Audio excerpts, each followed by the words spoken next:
Man, it's getting crazy out there. We got an estimated 70 to 90,000 Russian troops amassing just near the Ukrainian border. Ukraine is responding. The U.S. and EU are worried that Russia will actually invade Ukraine. And Joe Biden has apparently threatened Vladimir Putin. Now, what we know definitively is that it's like sanctions. Okay, we're going to cut you off from gas, maybe the international financial system. But there's also a statement from Sullivan, who said that, we have deployments in Europe already, and we're now looking at what more deployments we might actually have. So he didn't want to say we're going to send troops because we already have troops there, but maybe more. But now it's getting crazy because apparently there's a Republican who said we're not taking nukes off the table, boots on the ground. Yikes.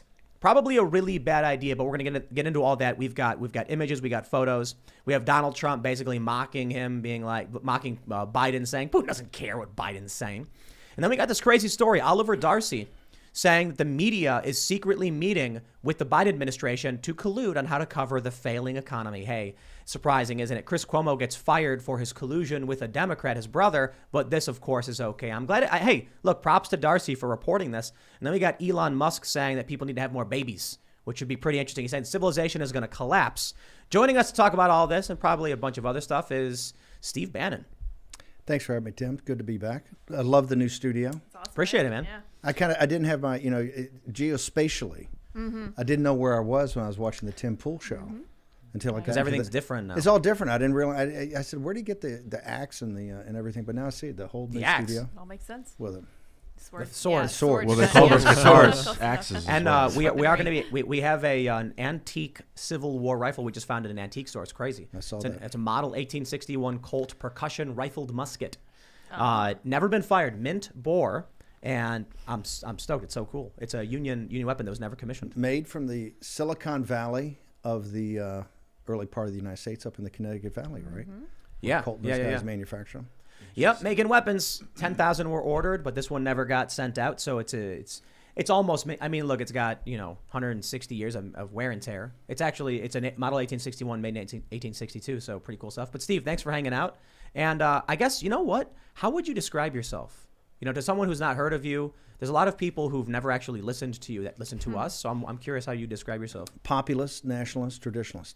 Pretty simple. There you go. Yep. Simple enough. Populist, nationalist, traditionalist. Believe power should be back as close to the people as possible.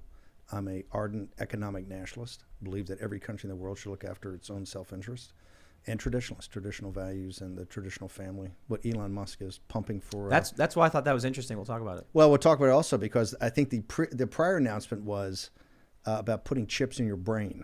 I know. That was the misdirection play. Oh, by the way, we should have more robot babies. The big announcement was he wants to put chips in everybody's brains by the fall of 2022. Okay. Is that what he said? Yeah, no, it's coming in 2022. Brain chips. All right, we'll get into it. Neuralink is going to have chips in the minds of humans, not the lambs and sheep. You've seen them in the pigs and all that stuff. Pigs. Put in pig. No. It's coming to human beings by 2022. That was his big announcement. The misdirection play was, we've got to populate the earth by having more babies. Wow. Transhumanism, Tim. I've been ranting and raving and screaming about it for so long, and I definitely think the shirt I'm wearing today is very appropriate for our guest. It says specifically, "Jailing people for victimless crimes," the unofficial slogan of the Biden-Harris presidential campaign. Kamala looks really ripped in that photo. She is. She is. She's a very strong lady. I knew it was the anarchists would get me in trouble here. They're going to come and get my ankle bracelet, right? Hey, I think you're right. I don't think you're wrong on that sense.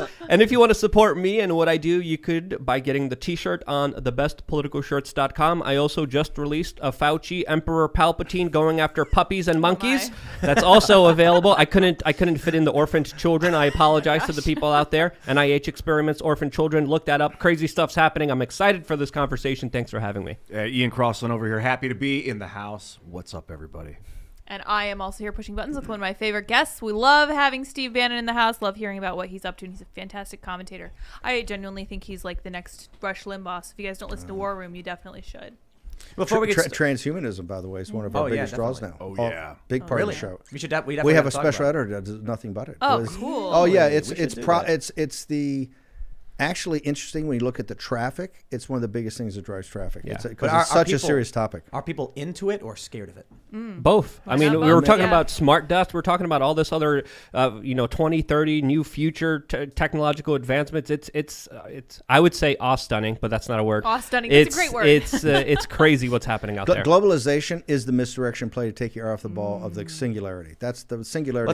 That's the signal, not the noise. Let's talk about it for sure. Before we get started, though, head over to timcast.com, become a member, and you will get access to our exclusive members-only section where we have tons of awesome conversations behind the scenes. It's a special segment, usually about a half an hour with all of our guests, and we swear a lot. It's not very family friendly, but you definitely want to check it out. We'll have one up for you around 11 or so p.m. But also, we just hired another journalist, Michael Robinson, who's been writing a ton of really awesome stuff. And the more people who sign up, the more journalists we get to hire, the more work we get to do, and we get to launch new shows. We started a pop culture show.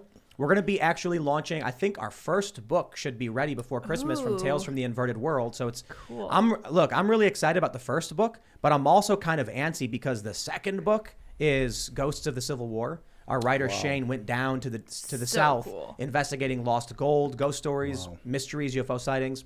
And he was talking to people who were like, he was telling me, he's like, man, they really hate Sherman down here. So I'm excited for that one. That'll be our second book. But definitely, this is all thanks to your support at timcast.com. Don't forget to like this video right now if you're watching on YouTube Live. Subscribe to the show. Share it right now. Take that URL. Paste it everywhere. We're going to be talking about what's going on. And if you go to timcast.com and click store, you can get our Step on Sneck and Find Out shirt. I'm very, very much a big fan. Or you can buy the poster that we made to troll the entire country and continent of Australia. It says, visit Howard Springs, totally voluntary relocation camp. And it shows a police boat chasing a guy while there's razor wire on the beach. And you can buy these and you can basically just hang them up, wherever you think it's appropriate for people to, if you want to show off in your storefront or something, or, get that and let people see it. So with all that being said, let's talk about this first big story. I love this headline from Axios. It's just 3 words. Biden threatens Putin. Wow. That's amazing. They say in a How video. far journalism has come. yeah. Concise. Well, hey, I mean, that's a good thing. It's better than some sensationalist 20-word title. I like it. We'll keep it simple. In a video call that lasted for just over 2 hours on Tuesday, Biden warned Russian President Putin that if Russia invades Ukraine, the U.S. will impose unprecedented sanctions and provide additional weaponry to the Ukrainians, National Security Advisor Jake Sullivan said. Now, Axios doesn't want to go as far as to say U.S. troop deployment because Sullivan kind of danced around it, saying he doesn't want to say we're bracing for, rotation of boots on the ground because we already have rotational deployments in the Baltics. But he is saying that is entirely a possibility. The U.S. getting involved in a ground war in Ukraine. Sound like a bad idea? Sounds like a terrible idea, particularly on the 80th anniversary of Pearl Harbor, right? So I think this is, once again, this is the EU has been pressing this fight forever, right? They're the ones that talked about the expansion of getting the Ukraine in. This is where the more radical members of the EU and NATO talked about making Ukraine a member of NATO, right? This has been pushing and pushing and pushing forever. Biden's also doing this for political expediency. He needs a wag the dog moment. The Wall Street Journal's polling came out today, absolutely horrific, right? I think it's 26% right track, wrong track. Whoa, 26% right track, 62%, 63% wrong track. You've got among people who think he's doing great versus terrible, it's 37-6. These are unprecedentedly low numbers, not just on Kamala Harris, on him. He has lost the country, okay? And now he has no political capital to support this orgy of spending that's going to bury everybody up on Capitol Hill. So he needs to change the conversation. Here's how he's going to change the conversation. He's going to be a tough guy, right? He's going to push around Putin. So he's going to try to use this to purely for politics, to try to get his ratings up, to show he's a leader. And this is a disaster. And I got to tell you, it's not Biden. It's the uniparty. The worst comment of the day was not from the pencil neck Jake Sullivan, right? They should be focused on the Chinese Communist Party and what's happening in Taiwan and the South China Sea with the The worst comment was from the senator from Mississippi, Wicker, who said, everything's on the table, including combat troops, not just the 200 advisors they have in there now, combat troops and tactical nuclear weapons, a nuclear strike. Well, I mean, this guy's he's he's blowing hot air. Come on. He's not blowing. I'm not. Listen, he's a very respected member. He's a very respected member. Particularly, I think he's on the Armed Services Committee. This guy was on Neil Kavuta. This is not a lightweight. Look, he's in the United States Senate. You have guys in the United States Senate say combat troops and tactical nuclear weapons a nuclear strike is not off the table. And you brought up a very important point, because historically, when the popularity of leaders goes down, history says that those leaders start wars and conflicts. And if there was a conflict between the United States and Russia, China would, of course, take advantage of that situation, invade Taiwan immediately. And geopolitically, this is one of the worst situations that the United States could make, because we should be working with Russia, aligning with them, and establishing a better relationship, because there is a lot of tension between Russia and China. But with us going full force against Russia, it's absolutely idiotic on the world stage. This was Trump's plan. This was the reverse Kissinger-Nixon in '72. Look, you have the Eurasian landmass, okay? And right now, American foreign policy since 1914 has been, we will never allow one power or a series of power to control Central Asia, the Eurasian landmass, the world island, right? Because he who controls the world island can control the world. Yeah. So think about it. On December 7th of 1941, you had Germany, Italy, the Empire of Japan. They had just broken up. Russia was a part of that. They had just come apart with the attack. Today you have China, Pakistan, Iran, Turkey, and with North Korea and Russia. And we have forced those guys into the Chinese camp. You talk about internal politics. Putin needs this too for his internal popularity, and Xi needs this. You have three leaders, all for political reasons. Let's do the mullahs in too. Yeah, but Steve, I would push back a little bit, because during the Trump presidency, Trump sent lethal weapons to Ukraine, something that even Obama was scared of doing. And when you look at his foreign policy, it was pretty much on par, especially when it came to bombing Syria. Because when we look at Syria, when we look at Yemen, these are the proxy wars that are happening between Russia and the United States. And there might be another one in Ukraine. Look, Ukraine might be the I new was Syria. the only guy in the National Security Council that fought to not launch the cruise missiles into Syria. President Trump did not want to do that at the last minute. That was kind of an accommodation to the Uniparty. But wasn't it Ivanka Trump who also said that she was crying, and then it was Trump's son who said it was her that convinced them to bomb Syria? Wasn't that Trump's own son? I don't want to say that, but people were putting in front of him, about the children being the chemical attacks with gas, which we found out later was not true at all. And remember, nobody's put more pressure on Putin than Trump had.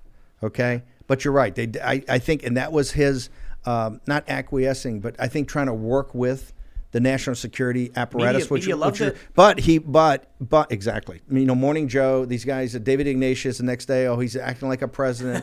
Brian Williams, these missiles are amazing and beautiful and glorious. They called them presidential, and they loved them. They adored them. This is what McMaster was about. Yeah. Now, of course, Biden's not any better. Biden called Putin a killer recently, and then a couple days later, he literally bombed a U.S. aid worker and killed 7 children after that. Yeah. So Biden, I think, is even worse, but I think there's a coherent foreign policy that has been steady against Russia throughout the last few presidencies. Look, my youth, I was on a destroyer hunting Soviet submarines in the South China Sea. But nobody's more anti-Soviet, anti-communist, and the Russians are run by KGB guys. They're bad guys. Yep. That being said, they should be an ally, not an enemy. We have a problem with China right now trying to consolidate the Eurasian landmass, and China is coming at us on Silicon Valley West, in Taiwan, South China Sea, and against our ally, India, in the Northwest frontier. And Biden's done such a bad job with our great ally, India. The front of the Financial Times today is, wait for it, Putin and Modi sitting there hugging, right, cutting a deal but this is what President Trump and Modi, nobody could have been closer. Yeah. That's our central ally against China, right, with Japan. And here you got, this thing is in total disarray. Okay, the American people have voted about Biden right now. First off, you can tell 81 million people didn't vote for him. These polls mathematically couldn't be this low. But these are unprecedented numbers. In the 20s, first off, if you get in the 30s on right track, wrong track, you're done. But the polls have swung. I mean, it started. He started off. The collapse is too much. It's just too much. Afghanistan was the start of the collapse, though. right? So around the I think that was a triggering Right. mechanism. I think it was bad up until about COVID. People didn't know which way it was going. I do want to keep us focused on Okay. on the foreign policy stuff, but I do want to say I think what happens is, like I said before, last time you were here, Trump was anti-elected. The Atlantic story, stay alive, Joe Biden. I think people voted for Joe Biden because they didn't care and they were convinced anything was better than Trump, and they were deceived. And now they're realizing just how awful of a mistake they made in electing this guy. And you see around Afghanistan when they're like, he gave up our air base. But I don't want to rehash all that stuff. I want to talk about. But you can see it in the Ukraine. We're going to make the same mistakes. First off, when you have people, remember, Wicker had been briefed. Okay, he just didn't walk into that interview cold. He had been briefed.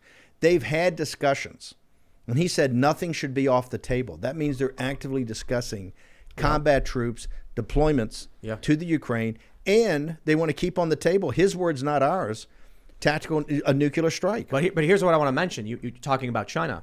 It was, I think, Pompeo who said that China has infiltrated the U.S. at every level.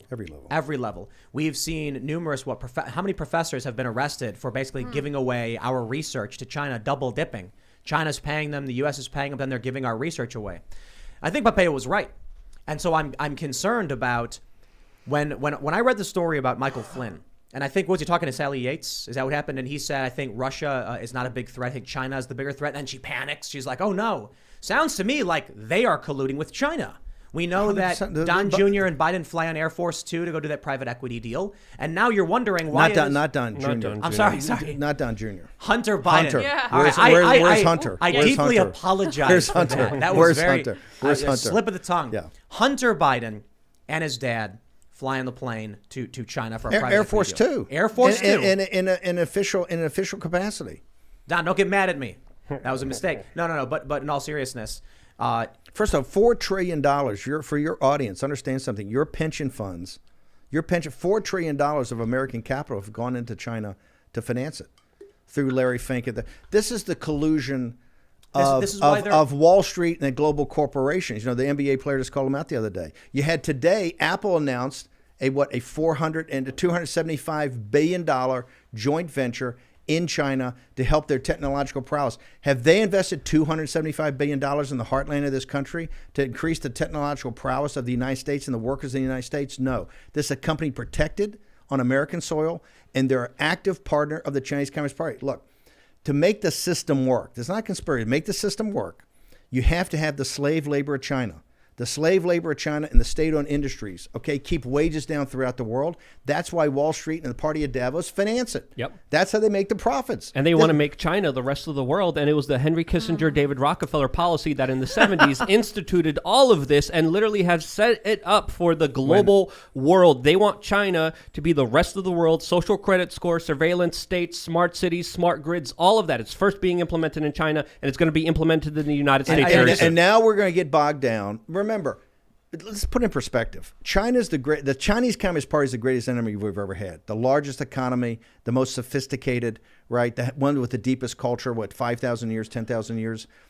Russia is the economy is the size of New York State, okay? It's the size of New York State, and it's imploding. It's a demographic death spiral. They don't make any technology we want. They got great hackers, and you know what they got? They got natural gas that the Germans and others want, right? It's the GDP of Italy. So exactly. So and yet we're going to put, you have a U.S. senator, a Republican, and this is one thing I want to say is a populist and a nationalist. This is the type of neocon. This is the type of neoconism that has destroyed the Republican Party and helped to destroy this country. The $9 trillion we spent in Iraq and Afghanistan over 20 years, and the 10,000 or 12,000 combat casualties, or the killed in actions, plus the 40 or 50,000 casualties, is because of that thinking. Wicker's thinking today, everything's on the table. Boots on the ground, combat troops, and a nuclear strike. So I want to kind of wrap this all together. We heard from Pompeo we've been infiltrated by China. Sure. Joe Biden's his approval ratings are in the trash. He needs some kind of combat, so he points at Russia because he knows Russia's no real threat. And he doesn't care about China, or at the very least, he wants China to succeed. In the media, remember, in Washington, D.C., and remember the first impeachment trial, Russia is like, I want to call the 1980s and get their foreign policy back. Russia is considered a 50 times bigger enemy than the Chinese Communist Party. And one of the reasons is the money the Chinese Communist Party has spread all over town with the journalists and all that. Russia is a zero. Okay, it is in a demographic despot, and don't get me wrong, they're bad guys run by the KGB with lots of nuclear weapons. Okay, and they've got troops, but this situation in Ukraine is a European situation that they forced it on us, and to do it on the commemoration of Pearl Harbor. Right, I think is extraordinary for him to do that. Let me pull up this story. Look at the exact quote here. We have this from Mediaite. GOP senator floats U.S. troops on the ground and nuclear strike against Russia. Quote, I would not rule that out.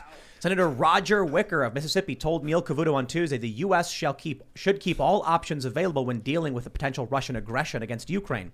That even includes a first use, a preemptive nuclear strike.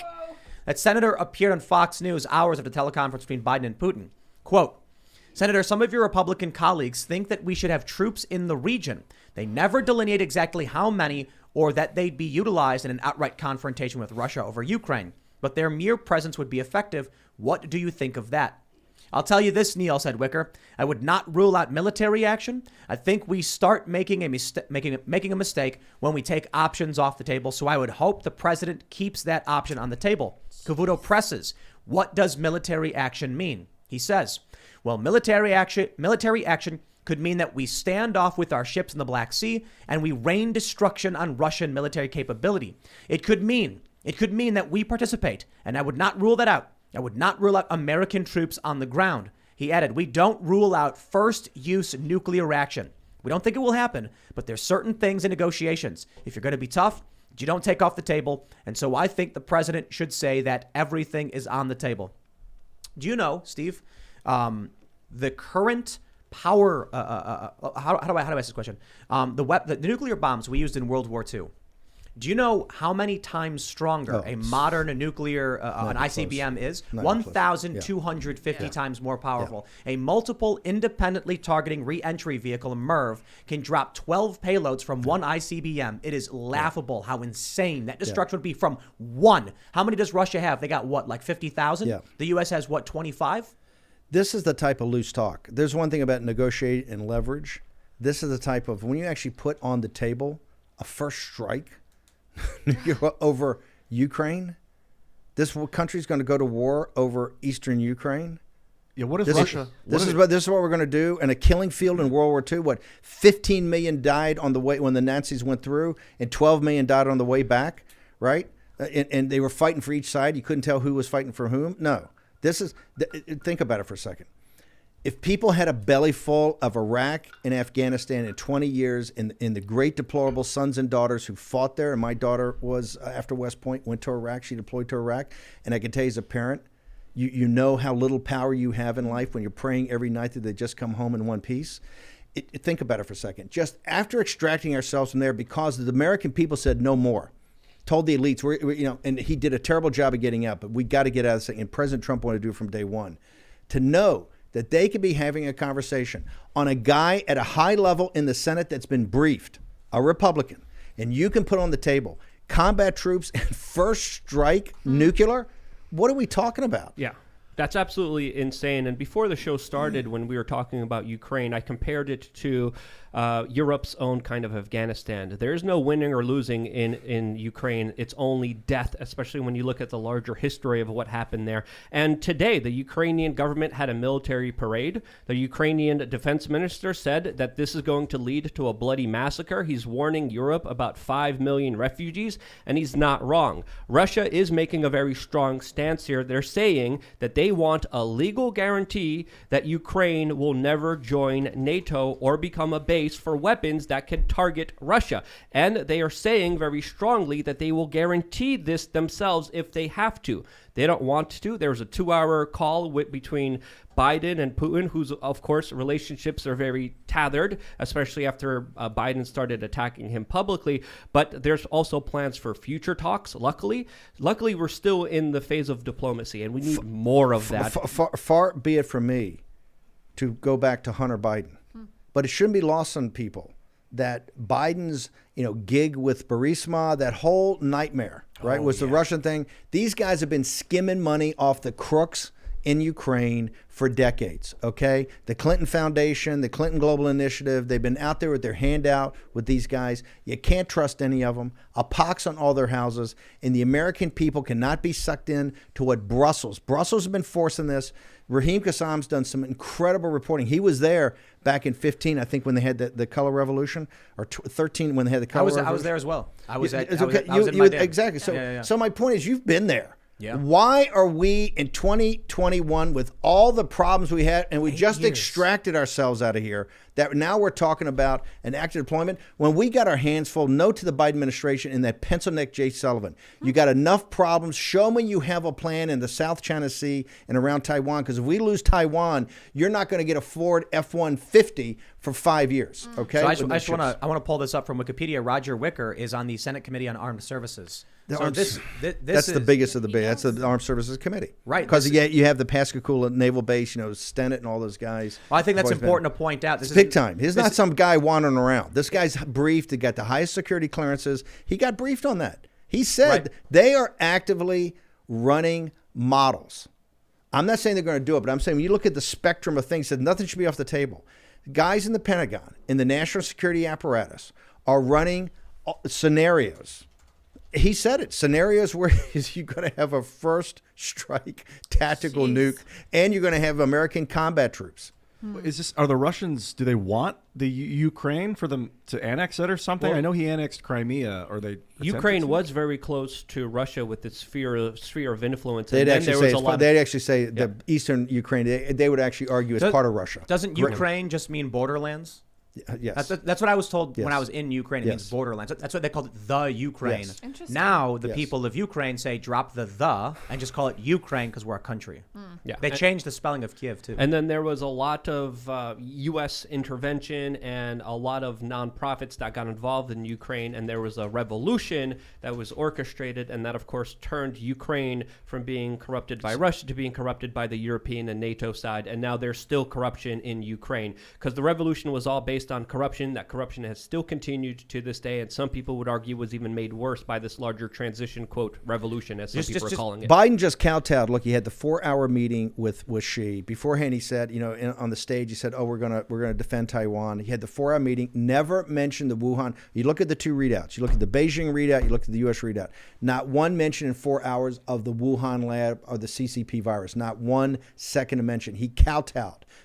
And he came out there and said, "Oh, we're a firm believer in the one China policy. That Taiwan's a region of China and eventually will be united. We believe in we have the one China policy." He kowtowed. He's gutless in China, and now he's trying to show his commander-in-chief bravado in against Russia in the Ukraine. This is another disaster. It's that insecure bully on the playground who's like, I'm going to prove I'm tough by picking on the little kid. Where's Corn Pop when we need him? Where's It's Corn funny. Pop? I mean, look, Obama called Russia a regional power. Remember that?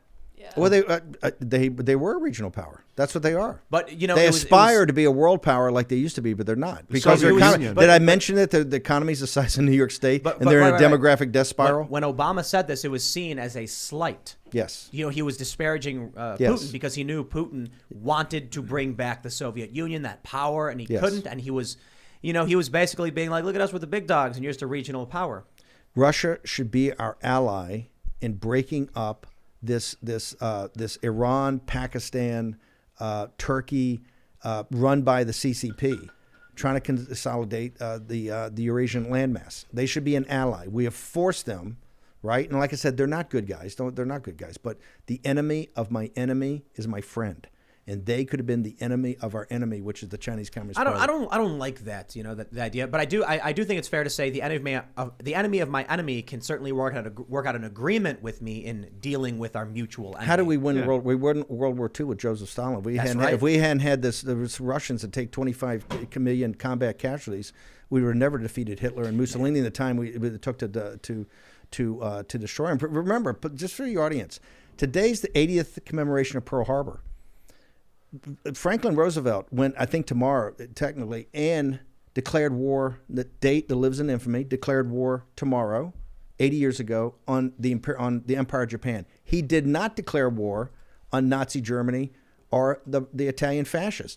Hitler declared war on us the next day. Yeah. Because he had a secret treaty and he thought we were weak. He thought we were all talk and no action. Meanwhile, we were building nuclear weapons. And sending lots of money and weapons to the British. But they were also working on nukes too, weren't they? We just beat them to it. I mean, they were developing rocketry. They're very, very close. That's why they had the heavy water in Norway. Yeah, That's why a lot of and the Germans that's why were after the working war. on it That's as after the well. war. We took a lot of their scientists. And the Russians did as well. Yeah, So yeah. the Russians took their Yeah. scientists. I believe and they experimenters. They veered away from nuclear research into the VR2 Yeah. rocket Yes. research so that they could start hitting cruise missile. England. Yes. And then because of that, they didn't get the nukes in time. Bad decision. But Very if they bad. would have. How Yeah, would have because history the looked? Blitzkrieg wasn't that the Zeppelins over London? Was that what it was? Yes. So if they had gravity bombs and if they focused on gravity bomb research instead of cruise missiles, they would have wiped out. And I'd like to tell Senator Wicker, the first and only time tactical nukes were ever used is after the end of a 3.5 year, one of the bloodiest wars we ever had in the Pacific, right? Because the Japanese would not surrender. The kids and today, yet he's sitting there with the Pentagon. Think about it. They are running scenarios tonight as we talk about inserting combat troops. I'm not going to say they're doing it, but they're thinking about it. They're not taking it off the table. So they're thinking now and modeling combat troops to join NATO and this EU army, right? This EU military thing that the French are trying to put together in the Ukraine, and they're modeling tactical nuclear strikes. I did a lot of research on modern nuclear weapons for this segment I was actually doing with Discovery, Discovery Networks, and I gotta say, it was shocking how little people who are like millennials, for instance, understand the rapid technological advancement in nuclear weapons capability. The difference, and I will say this again, between what we used in World War II, that was a gravity bomb. What that means is it was a big bomb, we dropped it out of a plane. Since then, we've created intercontinental ballistic missiles, multiple independently targeted reentry vehicles carrying 12 warheads with 1,250 times the explosive power. And you know what else I learned? Did you know the radiation is on purpose? Yes. When a nuclear bomb goes off and it irradiates an area, that's intentional. Yes. There's actually Russian nuclear bombs that do not irradiate areas, and the U.S. has similar ones too. When we were doing this research, we looked at the simulation of which kind of weapon used by which country, what would the level of devastation be, the initial incendiary wave, the sonic, the shock wave, and the radioactive area. And what they do is, I think the New York Times did this. It was over Manhattan. What would happen to Manhattan? And you would pick I'll use the Russian whatever missile, and it shows a wave of fire, just incendiary, wipes out from river to river in New York. But there's also lower kiloton bombs that heavily irradiate the area. When we talk about nukes, people need to understand this. A nuclear strike on Russia could mean a lot of things. It could mean destroying that area for hundreds of years. And it's not just nuclear weapons that we have to worry about, since, of course, Vladimir Putin even hinted at biological weapons, Yes. natural disaster weapons, and also artificial intelligence weapons. As, of course, Vladimir Putin on the world stage a couple years ago came out and said, artificial intelligence is going to be a lot more powerful and lethal than nuclear weapons himself. He also said that the country that leads the world in the development of artificial intelligence will be the ruler of the world. So these are the types of situations that we're dealing with that is even far more complex than nuclear weapons, which on the base level we're just beginning to I'm see no the Eric outer Schmidt, I'm no discussion. Eric Schmidt fan, but the paper they put up for the Defense Department a year ago, and it came out with this book with Kissinger recently, but the paper they came out with a year ago said the exact same thing. Said that there's an arms race now on AI, and AI will be the future. There's already all types of weapons that You can see the future.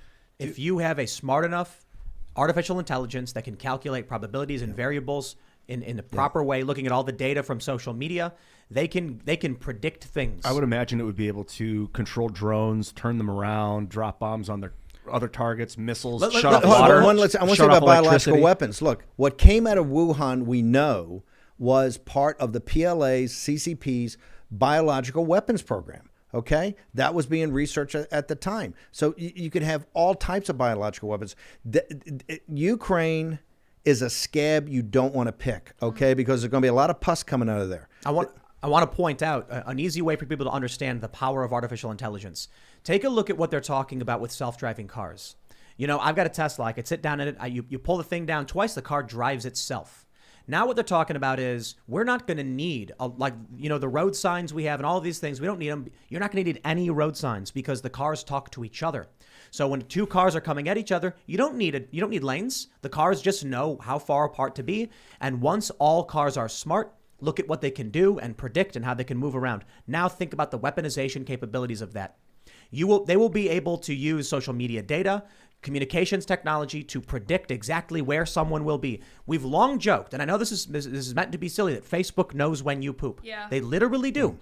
There was an article talking about how Facebook can predict based on how long you've been sitting in one place, when the last time you got food was, that they know when you will go to the bathroom, and they predict that. Now imagine you've got a military general. Oh, they can predict when you poop. They can also predict where you'll be, when you'll be there. They can effectively see the future. And then they can just say, drop a Hellfire missile. And you know what? We got an 87% chance of him actually being there.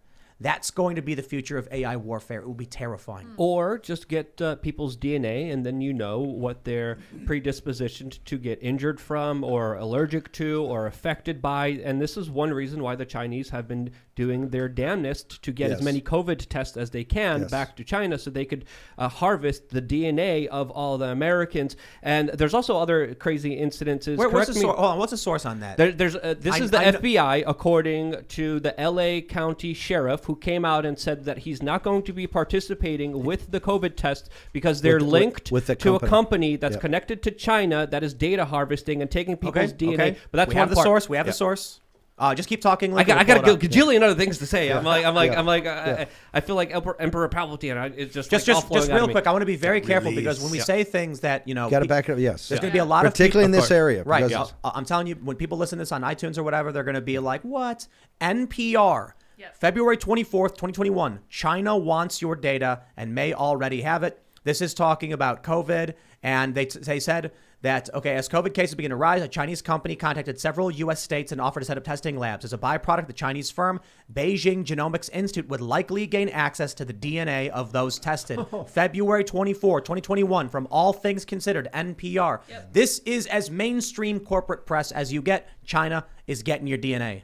Yes, and when they get your DNA, they could game the big pharma market, but also in the kind of levels of dirty bombs or biological weapons, they could lead the world in setting off something on the world that can only affect a specific amount of populations with a specific gene sequencing. So the level of warfare that we're dealing with, I would say we are already at war, but information fifth generational warfare is a lot more powerful than bullets. And Steve, correct me if I'm wrong. I don't know if you know about this or not. There was also a lot of crazy incidences reported with American ships, nuclear ships, literally just being turned off, and a lot of the people not knowing what was going on. You mean by cyber attacks? Yes. Not just cyber attacks, but also just in the water, and then something flies over, and then the military ships are just turned off and they can't turn on. There's also some theories about aliens intervening and stopping nuclear warfare. So there's a lot of different things out there. I'm just interested in what you heard about it personally yourself, being inside of the White House. Real quick on that.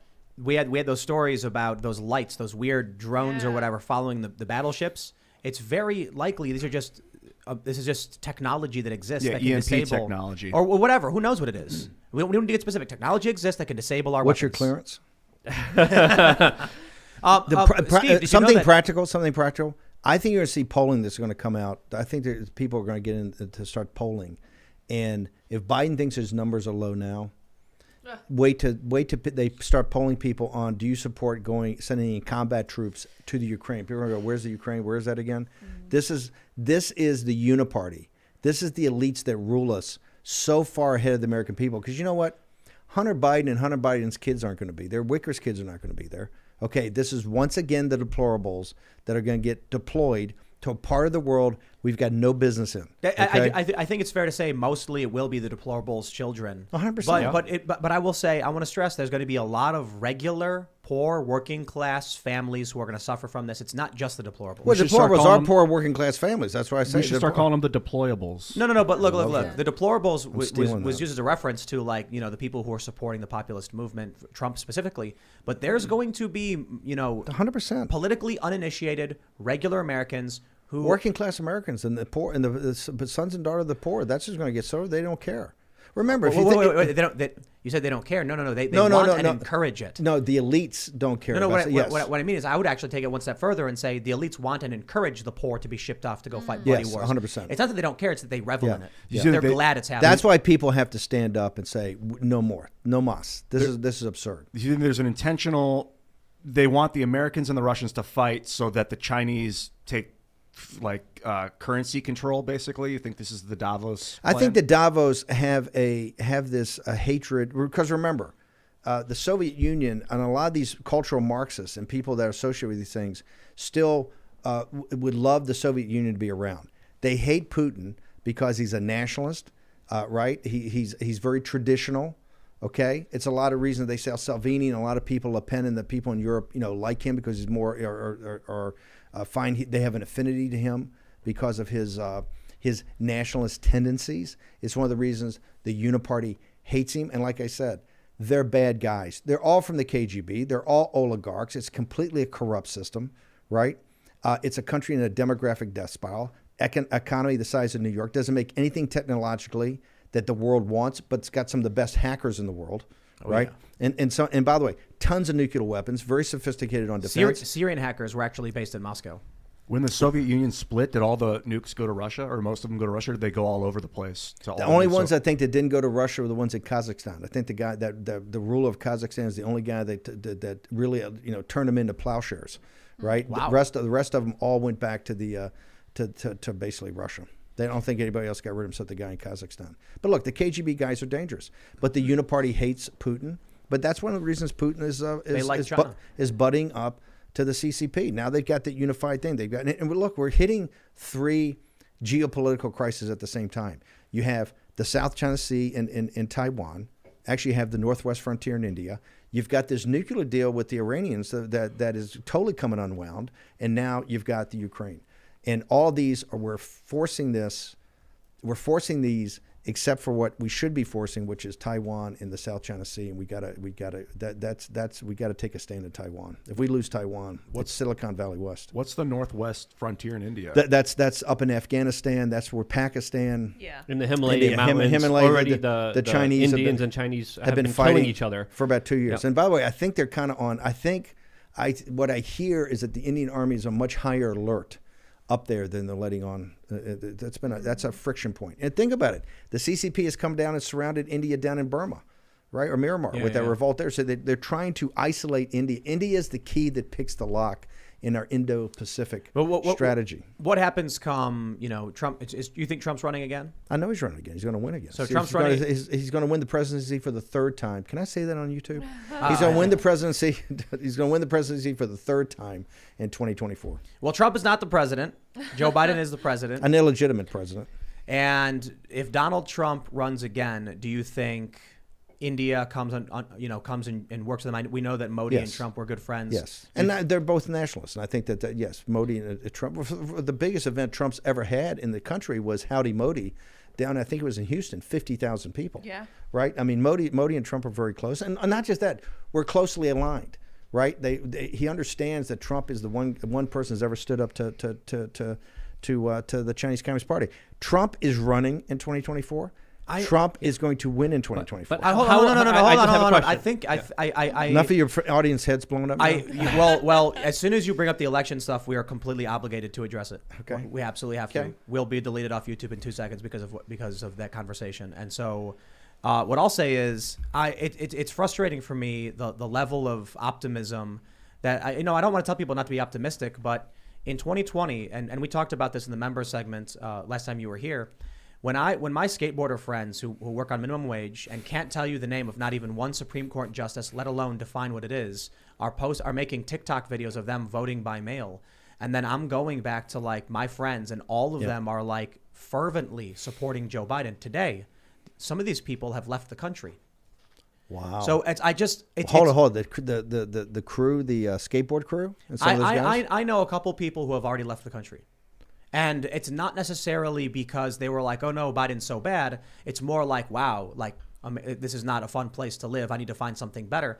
And I don't think they correlate their actions in supporting Joe Biden in 2020 with what's happening now. So I will just stress, in my experience, we had I know you and I disagree with this. I want to tell YouTube that Tim is adamant that Joe Biden won. He's been adamant that Joe Biden, and so it's a deeply held belief of yours. It's look, I'm not going to pretend like I have all the answers to everything, but I will say that when we've had our conversations with people like Matt Brainerd several times, there's always been here's what we think, not here's what we know. And so my attitude is what Republicans have done poorly is ground game. And I'll tell you, I think one of the biggest impacts on the 2020 election was universal mail-in voting, not because of any kind of fraud. I certainly think, like what Bill Barr said, yeah, there's fraud. We don't think there's that. Is there enough? And I've not had anybody come to me. You've got wild and crazy accusations from people like Lindell and Sidney Powell. But when it comes to the more like, we want to do a forensic audit, nothing definitive has come out to the point where it's been laid out. But I will say this: I want to keep you on YouTube. Let's have that conversation in your silent behind the wall chat or some other time, because I can walk you through from Wisconsin to Georgia to Maricopa County. Not do it tonight, but we'll do it. I'll get Navarro and we'll walk you through the whole thing, chapter and verse. We had Navarro here too. Yeah, and he definitely loved we should do a big conversation. But I will say this. One thing to consider, absolutely. First, I have my anecdotal evidence being someone from Chicago and knowing tons of people who were just they couldn't tell you what Supreme Court justice meant. They're like, I don't know what that is. And I'd be like, okay, well, seriously, they don't. Yeah. These are minimum wage workers. They skateboard. They don't understand or want to understand. But I'm watching these people post videos. One guy filmed himself in first person with his mail-in ballot to go to, and I'm like, these people were they were locked down for a year. The only thing they ever heard was Orange Man bad over and over again, and everything that you're suffering from is his fault. Here's what I think happens. When you have a dense urban population, like New York City, where you've got these big buildings with, 1,000 people live in it, you can get two Democrat activists to go door to door and say, see that mail-in ballot, sign it, fill it out, I'll wait. But when you're talking about Republican voters in suburbs, or I'll just take that mail-in ballot and I'll fill it out for you. Perhaps, but Republicans can't do that. You're in a suburb, you're going to go drive door to door. The amount of houses that a Republican on ground game could get to advocate for universal mail-in voting is substantially lower, orders of magnitude lower. Dense urban populations where you don't need to walk more than 20 feet to knock on the next family's door, whereas in rural areas, you might have to drive maybe like 2 or 3 blocks to get to the next house. That is the level of ground game that I think needs to be focused on. When they come out and they say the shadow campaign and here's what we did, I think it's very important you pay attention to that and keep that in mind moving into the next election. And I agree with Mike Cernovich, too. When Trump came out and started talking about all this fraud, it was effectively voter suppression because they convinced people not to go out and vote. So I look at this 2 ways. We've had multiple people on talk about this. I have not been convinced. And then we've also seen the detriment to future elections because of the narrative that there's no point. And I think that is something we need to avoid. So that's why I'm kind of like, let's just tell people. That's why you got to get to the bottom of 3 November. You get to the bottom of 3 November. You saw this in Virginia. We had 95%. See, this is the false narrative of the left. Today, they're all on, MSNBC all day. They got the long faces because why? We're getting people to take over school boards. We're getting people to sign up to be precinct committeemen. We're getting people to take over election boards and to take over the county clerkships, either volunteer or by voting. But, Democratic, all democracy, all small d Democrat. And they can't stand it. They have every branch of government. They have the media. They have high culture, low culture, middle culture, pop culture, universities, all of it. And they're freaked out because the American people now are stepping up and doing this. In Virginia, we had 95% participation as election officials and by poll watchers, 95%. In 2020, 33%. The last gubernatorial race, 27%. The Republicans are not going to allow ever again, not with new laws, we don't need new laws, but to get to the bottom of November 3rd and to make sure that never happens to us again. Okay? You're saying this. I say it this way. Remember, last November, in November 2020, we had sweeping victories across the country.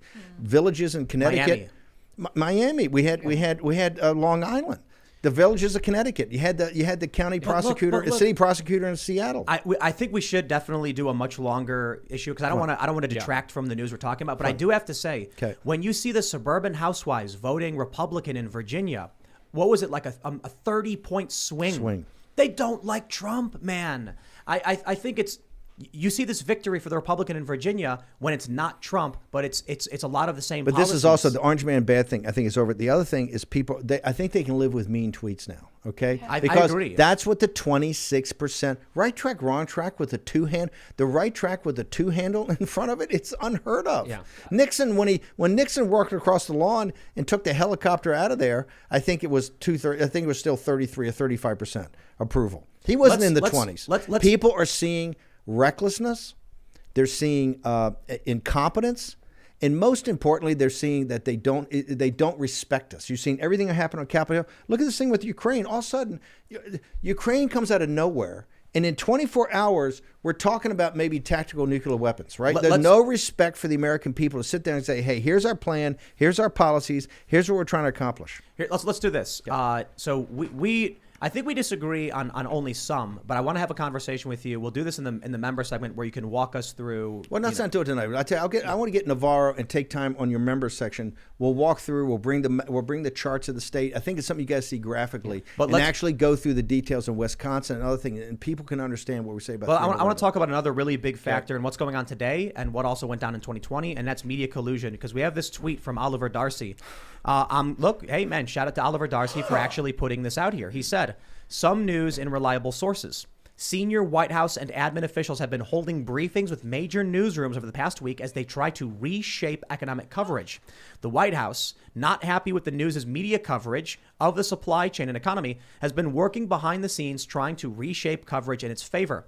Senior White House and admin officials, including NEC Deputy Directors David Kamen and Bharat Ramamurthy, along with Ports Envoy John Porcari, have been briefing major newsrooms over the past week, a source tells me. The officials have been discussing with newsroom trends pertaining to job creation, economic growth, supply chains, and more. The basic argument that has been made. The country's economy is in much better shape than it was last year. I'm told the conversations have been productive, with anchors and reporters and producers getting to talk with officials. To put it simply, they're having secret meetings behind your back because they want the press to change the narrative on the garbage economy, and you're suffering. This is what they did with Afghanistan. He wanted the Afghani president to tell everyone things were going just fine. White Houses do background briefings to people to make sure they can understand the complexities of issues, right? And help the media be smart and when they address it. That is not what this is. This is the fact that they have now spent how many trillions of dollars on bills that they've passed to juice this economy, and it's dead. If you take the printing machine away from these clowns, this economy is going to implode, and they know it. Okay, that's why they're up there today with Mitch McConnell and the Republicans doing a gimmick to get relief on the debt ceiling. Okay, now what Darcy's outing them on is that they're back now because they got to have the media work with them to sell it to the American people. Remember, they're talking on the talk shows all week. The media is not, or Psaki said, the media is not doing. You're not doing a good job of selling our program. Yeah. Yep. Now they need a media partner to sell it. Okay, because every time you see anything with metrics like the jobs report last week, which was what, less than half of what the jobs report, and people got to remember, this was with a massive infusion of cash. They say it's different than last year. Yeah, you've had another $3 trillion, another $2.5 or $3 trillion has been juiced into the system. Okay, and yes, it's a lot worse than last year. Have you seen this before?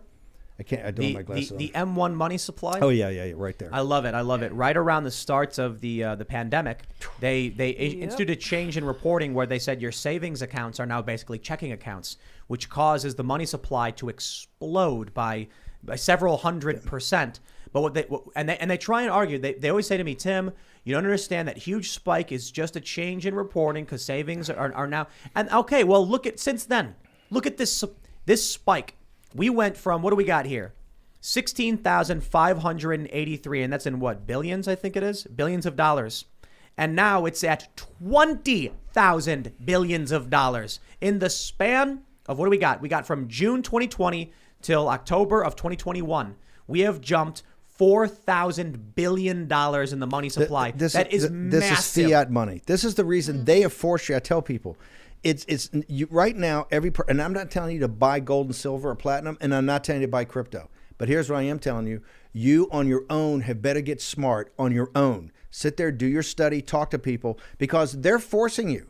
They're destroying the U.S. dollar in front of our eyes, and they're destroying it for generations to come. If they get this spending done, the $7 trillion, programmatically that you can't take back, every person in this audience under 45 years old, you better start to look for another store of value than the U.S. dollar. You either got to look at precious metals or you got to have to look at crypto because they've destroyed. It's there. This is the machine. The machine right now is out of control. And you can see. Look, let's talk facts. Look at this gimmick tonight. The one piece of leverage the deplorables have is the debt ceiling. Right, they got to come to you and get 60 votes to kind of push the debt ceiling. You've got them by the short and curlies. And so tonight, as we sit here, they've got a gimmick up there to do it with 51 votes. So they increase it, and the Republicans don't have to take any hits for it. And it can go on. They need, and remember, they can't sell enough bonds to the Japanese and to the Chinese or to the insurance companies. Right, they can't raise taxes. Taxes, all revenues to the government's around $3.5 trillion. Right. They need that huge gap, which is $1.5 trillion a year in perpetuity, plus all these other crazy programs that are half-baked and they haven't thought through. That comes from printing money, okay? And that is on people think it's free. It's not free. It's the full faith and credit of the United States of America. That would be this audience, okay? That is on your shoulders, okay? And that is what's going to destroy us. It's out of control, and the uniparty takes care of themselves. That's why you have Wicker up there saying, yeah, we're thinking about combat troops and tactical nuclear weapons. The uniparty, the party of Davos, the Wall Street, the global woke corporations, and the guys they paid in Washington, D.C. What do you think happens to property value? Well, I think right now, that's why I think, look, with zero interest rates, this is the scam. They have interest rates artificially low, near zero. The assets are increased. That's why you had the concentration coming off of the crash in 2008, the greatest concentration of wealth, because what they did, they took the balance sheet of the Federal Reserve from $880 million to $4.5 trillion, infused it with liquidity, the system with liquidity, assets blow up. Trump called in 2012, best time to buy stocks or real estate. It's coming right now. Same thing's happened. This is why we've had this greatest concentration of wealth ever since the CCP virus. And it's going to continue. As soon as they cut the machine off, the stock market will collapse. So for the average person who's listening, they got a mortgage on their house, 35-year mortgage or a 30-year mortgage or whatever. What does this mean to them and their mortgage? Well, if the 35-year mortgage has been done recently, first off, get as long-term mortgage as you can get, as cheap as you can get now, why rates are where they are. Because remember, by and large, outside of your house, which I realize is 90% of your net worth, negative interest rates, low interest rates is an unfair tax on working class people. Your checking account, your savings account, you get no juice in it. There's no way for you to accumulate any capital. You're continually on the treadmill. While the Larry Finks of the world, why do you think they're going around saying, hey, you're not going to own anything, you don't need to own anything? We'll own it. Larry Fink's going around, they're buying up all the apartment complexes, buying up all the houses to rent it back to you. So on your income, you pay for it, and they get the increase in the asset value. You'll have no privacy, you will own nothing, and you'll be happier more than ever. That's their policy that they've been pushing. And since the beginning of COVID, I always said the thing that's going to hurt people the most is not this virus, but the economic consequences of these larger moves that are being made, because it's not only the devaluation of the US dollar, it's not only hyper printing the Federal Reserve just giving their friends all of their money in the hedge on Wall Street, but it's also the destruction of the global supply chain and the global economy, which is being eviscerated right now, right in front of our eyes, and there's no fixing it, and it's only going to get way worse before it gets any better. The greatest concentrations of wealth in mankind's history was the result of the solution for the financial collapse brought on by Wall Street and their guys in Washington, D.C. in 2008, right? The solutions for that. And what happened with the CCP virus. Those are the two greatest concentrations of wealth. Now you have a 1% that owns 40 or 50% of the country. Here's the thing. If we don't start to restructure this and to get more capitalists into America, and that means every person's a capitalist, every person gets a piece of the action, this system as we have it now will not survive. It cannot survive because the only way it survives is they got to keep printing money, and they're about at the end of that. I just need to point out, because you can't see it on the camera, or those who are just listening, that every time Luke starts talking and getting into it, Steve just starts pointing at him like nodding. This is my anarchist. This is my anarchist now. Welcome to the light side, Steve. We're gonna enlighten you about government not being involved in our business. The Sith Lord appreciates that. Let's talk about I guess on this issue, one thing that's always hard for me to answer, and that's why I asked about houses, is what regular people have to be worried about. I think the obvious thing is the price of your groceries. So I've gone to I was at the grocery store recently and I asked the lady who's doing checkout how have prices been, and she's telling me it's insane. It's crazy. It is. We've got, I hear from more and more people talking about how they go to the store and they can't afford it anymore. bad. So this is what happens. You've got people in these big cities who vote in someone like Joe Biden because the media colludes to prop up a narrative, to protect him, to do whatever. Then they don't know what's going on. They're ill-informed. For me, I'll tell you what I want. I want regular people to have their own agency and their own power. I want them to know as much as possible so they make the right decisions so I don't got to worry about it. It's frustrating. I'm driving down the street and I see a guy and he's pushing a wheelbarrow, but he's backwards. He doesn't know what he's doing. And I'm like, that's frustrating me. Guy, spin it around. Grab it by the handlebars. Your life will be a whole lot easier. Then I don't got to worry about you screwing something up for everybody else. But what's happening with the media, the things that Oliver Darcy points out, is that regular people are confused and wrong. They thought Trump was the problem. Joe Biden, the Biden administration, the remnants of Obama 2.0 or whatever, that is the problem. It was the problem. I recognized it then, and we're seeing it now. I want to take this inflation thing. Let's use this as an object lesson on their smugness and arrogance, and I want to tie it back to what he just said. We now have remember, when guys like Peter Navarro and Steve Cortez on the War Room every day, and we're the first ones to call the pandemic back in January 2020, we shifted the show. Those guys came on the day that Biden took office and said, hey, you look at this guy's policies, we're going to be heading into 1970 stagflation, which is slow growth and inflation. They're the first guys to start talking about, and Cortez is a guy in the pits, is a trader, and Navarro is a PhD from Harvard's economics department, top in the country, right?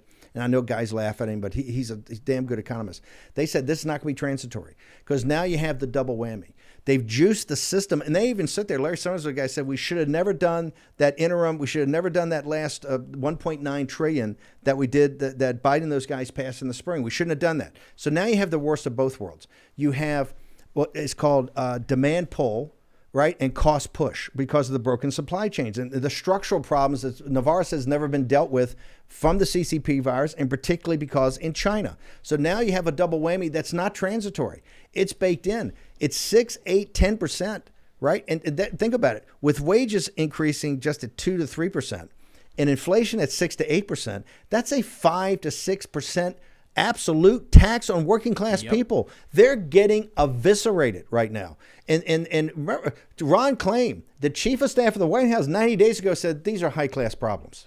Right? These are high class problems, right? We saw that from the progressive left. It said the same thing. CNN said inflation is good for They poor try to people sell this. and great for rich people. And bad for rich people. Let's go to Darcy's thing. That article right there is brilliant. Brought that up. That is the single best example from Oliver Darcy's own network. If you look at that article, it's a joke.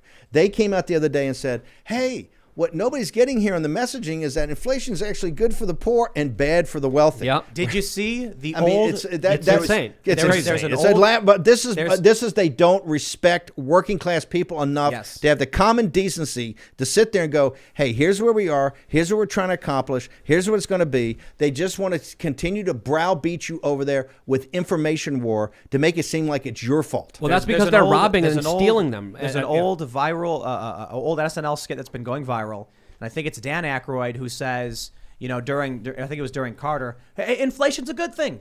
Don't you want to own a $5,000 suit? Wouldn't you like to own a $500,000 car? I know I would. Smoke a $50 cigar. That's actually kind of a question I have for you, Steve. Maybe you can answer it, maybe you can't. If you have a $100,000 house, the economy gets inflated by 50%, the house naturally is worth $150,000 now, just due to inflation. At what point, if you keep inflating the economy, does the house become worth zero? Or does the house's value no longer, it's not worth $100 million anymore? Like, at what point do you inflate more money but the value drops? At the point where people can't afford to finance it, right? You're going to have an asset bubble. This is, okay. One of the things that President Trump did, let's go back to 2008, which you know from the Occupy movement. When Obama came in, and they had the balance sheet was $880 billion, and his guy said, "Let's inflate the balance sheet of the Fed. We'll just force cash into the system to save the system, to prop up assets." Okay, you had an asset bubble that was increasing. When Trump came in his first 2 years of office with that 3% growth, he actually took $1 trillion off the balance sheet of the Federal Reserve. He actually shrunk. It wasn't quantitative easing; it was quantitative tightening. Okay, and that's one of the things he never gets credit for. Those kind of growth rates, low inflation, with not unjuicing the system, was an act of heroism. Now, When Powell came in and Mnuchin and these other guys, we started to put it back on. You've got, the balance sheet of the Fed, I think is $6 trillion or $7 trillion today because of what the CCP rise. Besides, that's over and above what the national debt is. So my point is, Wall Street always wants to inflate their way out of here. The problem is you get an asset bubble and then people can't afford it. And the real economy can't keep up. You don't have people that have jobs that can start to afford your $100,000 house that's now $1 million house. So you're kind of getting into a vicious circle. And this is what people have a problem with. This is the problem people have right now. The Zero Hedge has a great article. I think it's from Birch Gold. The guy's name's Brandon Smith, I think it is on Zero Hedge today. It talks about the coming collapse, right? And the coming collapse is when they got to stop printing money. Because in printing money, remember, it's on the backs of working class people. You or your kids are eventually going to pay this off because they ain't paying it off, right? So that's why it's got to be, certain things go up, and particularly like housing and some of your assets, your asset value will go up. Now it's about, can you get priced out of? Can kids today, because you have no capital, you have no ability to accumulate capital, how do you get the down payment? Or you don't have a great enough job to actually make the mortgage payment. You're paying for it already with the dollar being devalued. And let's jump into the Black Mirror solution. My anarchist economist right here. We got some news. I mean, so the first story that we saw about Elon Musk was that he was saying people got to have more babies, and then Steve, you brought up that he was like, yeah, and he also said he's going to implant chips in people, not chimps, chips I hope. in people. He did it to a monkey first. Well, check out this story from Daily Mail. Elon Musk says Neuralink could start implanting chips in humans in 2022. People with severe spinal injuries would get the tech the billionaire says could help them walk again. That's Trojan horse? Yeah, that's the Trojan horse. We're going to save the guys with the paraplegics, and that's part of it's all great. Okay, but this Neuralink is quite dangerous. Two Okay, TV shows I want to reference as we get into this: Outer Limits and Stargate. SG1. There's an Outer Limits episode where everyone's got a device on their faces that connects them to the stream of data. But the stream is a collective, essentially, that it's an AI that effectively controls people's minds, but they think they're getting clean information. They think they're being shown the truth, so they act upon what the information they're given is, although it's seeking to protect itself. In Stargate SG1, they go to a place where everyone's slowly dying off, and they're all connected to this like AI system that erases their memories as people die, so they don't know what's actually going on. Wow. These are the dangers of what you get with like a Neuralink. I don't think this is true, but I was told that the lore of the Borg in Star Trek, third show, is that they were like regular. Are you familiar with the concept of the Borg? No. They're an alien in Star Trek: The Next Generation. They fly around these big cubes and they say, "You will be assimilated. Resistance is futile." They are cybernetic. They are all one hive mind, and they implant you with chips to sync your brain up to their machine. And the idea, I guess, was, again, I don't know if this is actually part of the Star Trek lore, but this is what I was told. They were regular people developing medical technology, just like us. And they started implanting more and more and more until they started connecting. And then the natural process by which they connected their minds created a hive mind naturally. So we look at what Elon Musk is doing, and he says, we're going to heal people. How long until it's Twitter, but it is on steroids? You've got everyone just marching in lockstep behind a tribal ideology. This is why Facebook went to Meta. Chip. Look, you have the convergence of a bunch of technologies that are happening here. Advanced chip design, which is Neuralink. You have artificial general intelligence, which is artificial intelligence that kind of recreates itself. You have regenerative robotics. You have CRISPR. You have advances in biotechnology. The convergence of those and a couple of other industries are converging on this point called the singularity. On this side of that point is Homo sapiens. On the other side of that, let's say it's Homo sapiens plus, okay? And this is, hey, on climate change and all that, is that an immediate crisis? I don't know. I'm not a climate change denier, but I can look at the evidence and don't know if it's absolutely as immediate as they say. The immediate one I can tell you is this crisis of we're coming towards this, because there's no regulation on this. Once again, your audience has to understand, as happened with shipping all the jobs over to China, it's your money. The Greek tragedy part of this, everything about the singularity is financed by the pension funds of the deplorables in this country. They are the venture capital firm. Remember, the venture capital firms, the private equity firms, the hedge funds, it's all your money. From your pension funds, from your insurance companies, from your banks, that's the money's done. And what they're doing is coming up with with the convergence of this, that who knows, they're going to be designer, who knows how this goes. It is hurtling so fast. And now, this is the thing about Schmidt in that report. And if you read Kissinger and Schmidt's book, they're telling you, well, guys, hey, guess what? We don't have a choice here because it's an arms race. The most dangerous weapons in the history of mankind are being developed right now in artificial intelligence. Oh, by the way, the Chinese are here, the Russians are here. So we have to get into this arms race. In 30 so now years, you're going to have this exponential growth of this. In 30 years, there's going to be some 18-year-old who's had a Neuralink since he was born. And he's going to be like, what's the big deal? I mean, we've always had the chip. We've always been implanted. At Front National, National Rally, the political group in France, in January of this year, they had their annual meeting, the kickoff meeting. And they had a bunch of French thinkers come up and address them about what's happening in the economy, what's happening in the future. A guy stood up, one of the top biotech investors in France, and said the first full Homo sapien has been born today. And they will be something that is post-man, okay, because of either a chip, artificial intelligence is implanted, who knows? My point is, if you look at it, you've got all these industries going down this path totally unregulated with nobody looking. You got DARPA, your tax dollars, you got private equity, you got stuff happening in China, South Korea, in Eastern Europe. Nobody knows what's going on, right? But you're seeing hints of it. You're hearing hints of it from the Schmitts of the world and from people talking about national security saying, well, there's some artificial intelligence weapons that could be, very scary. You got the people are sitting there going, you got the guy came out the other day on the Defense Department saying we're so far behind where the Chinese are, okay? Then you don't even talk about the CRISPR part, which could get to the biological weapons. We have no earthly idea what's going on.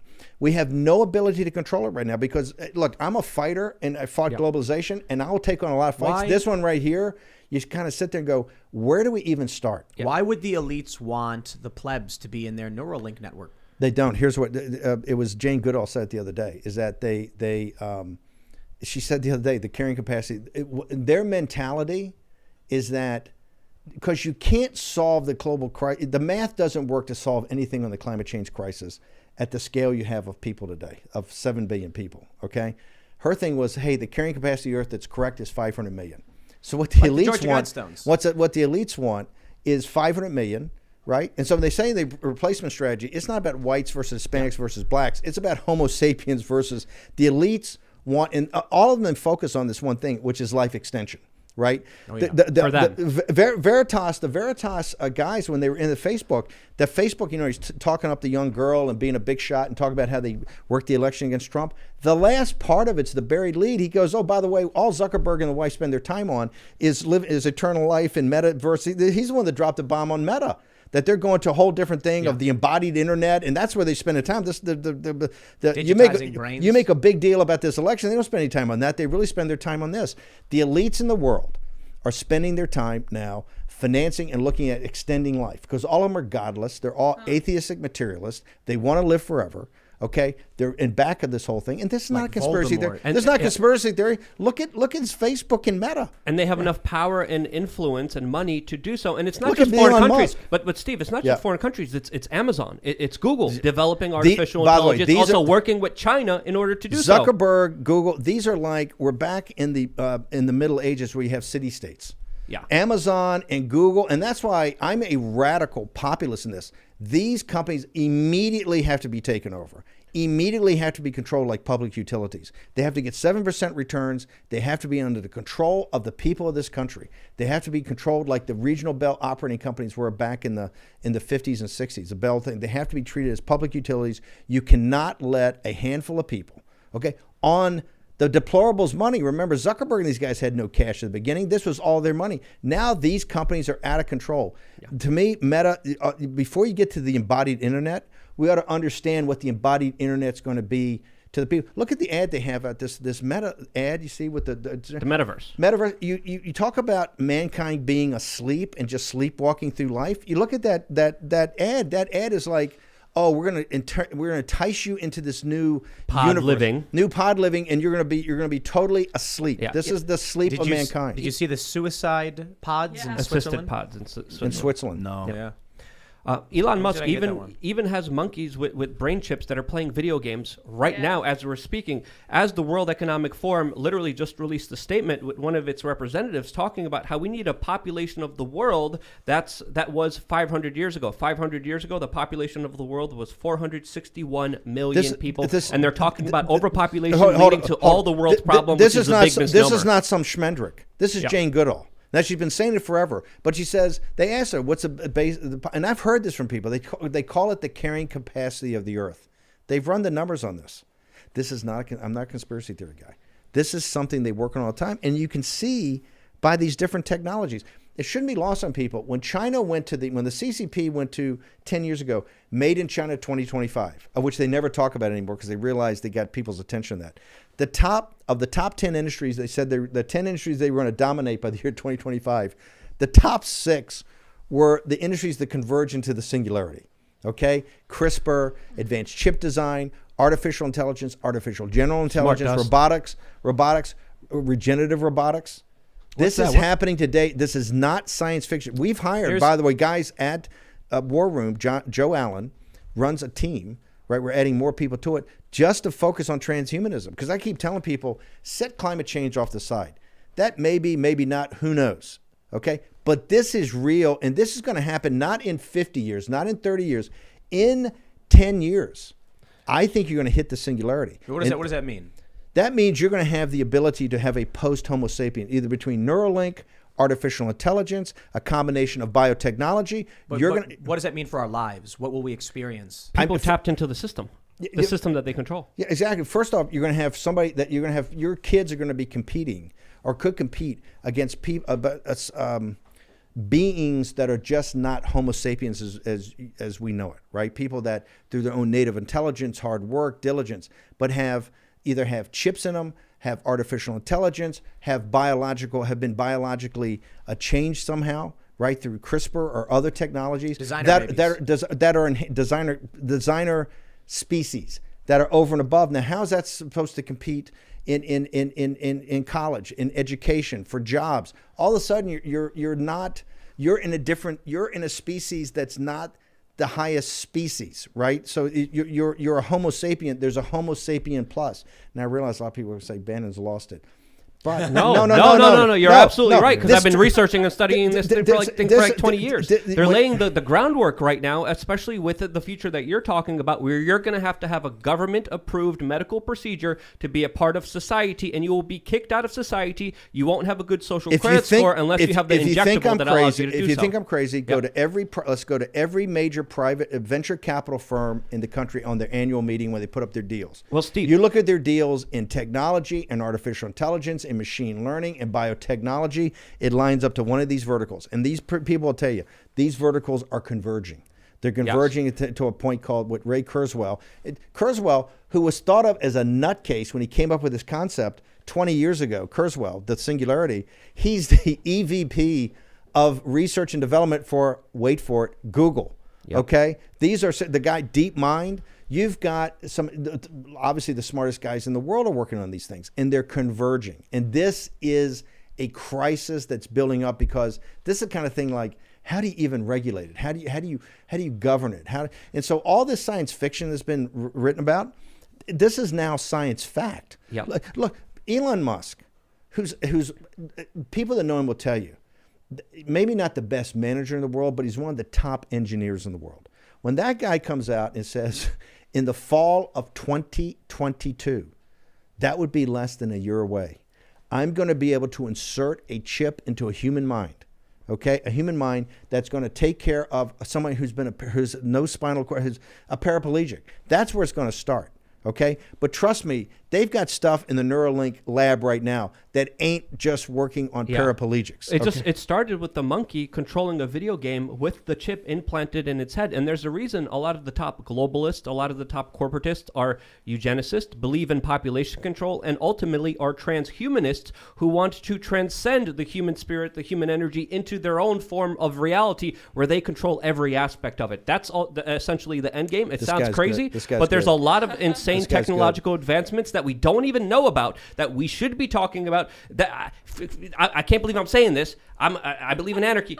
Should be some regulations surrounding. Oh, no. It has to be regular. First off, we need...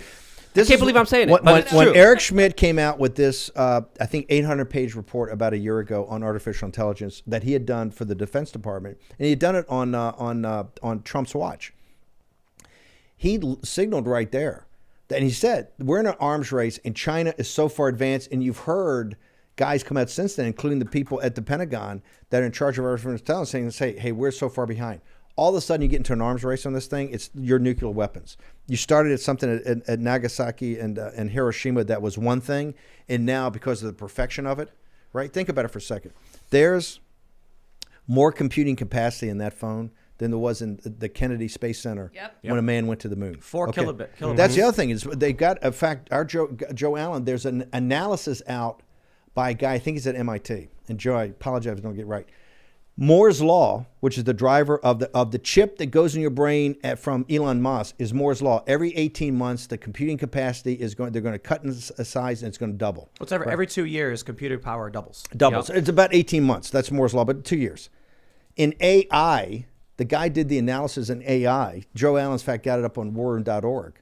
A summary of the article. He said, "Hey, they've got a Moore's law in artificial intelligence, but it's not doubling every 18 months."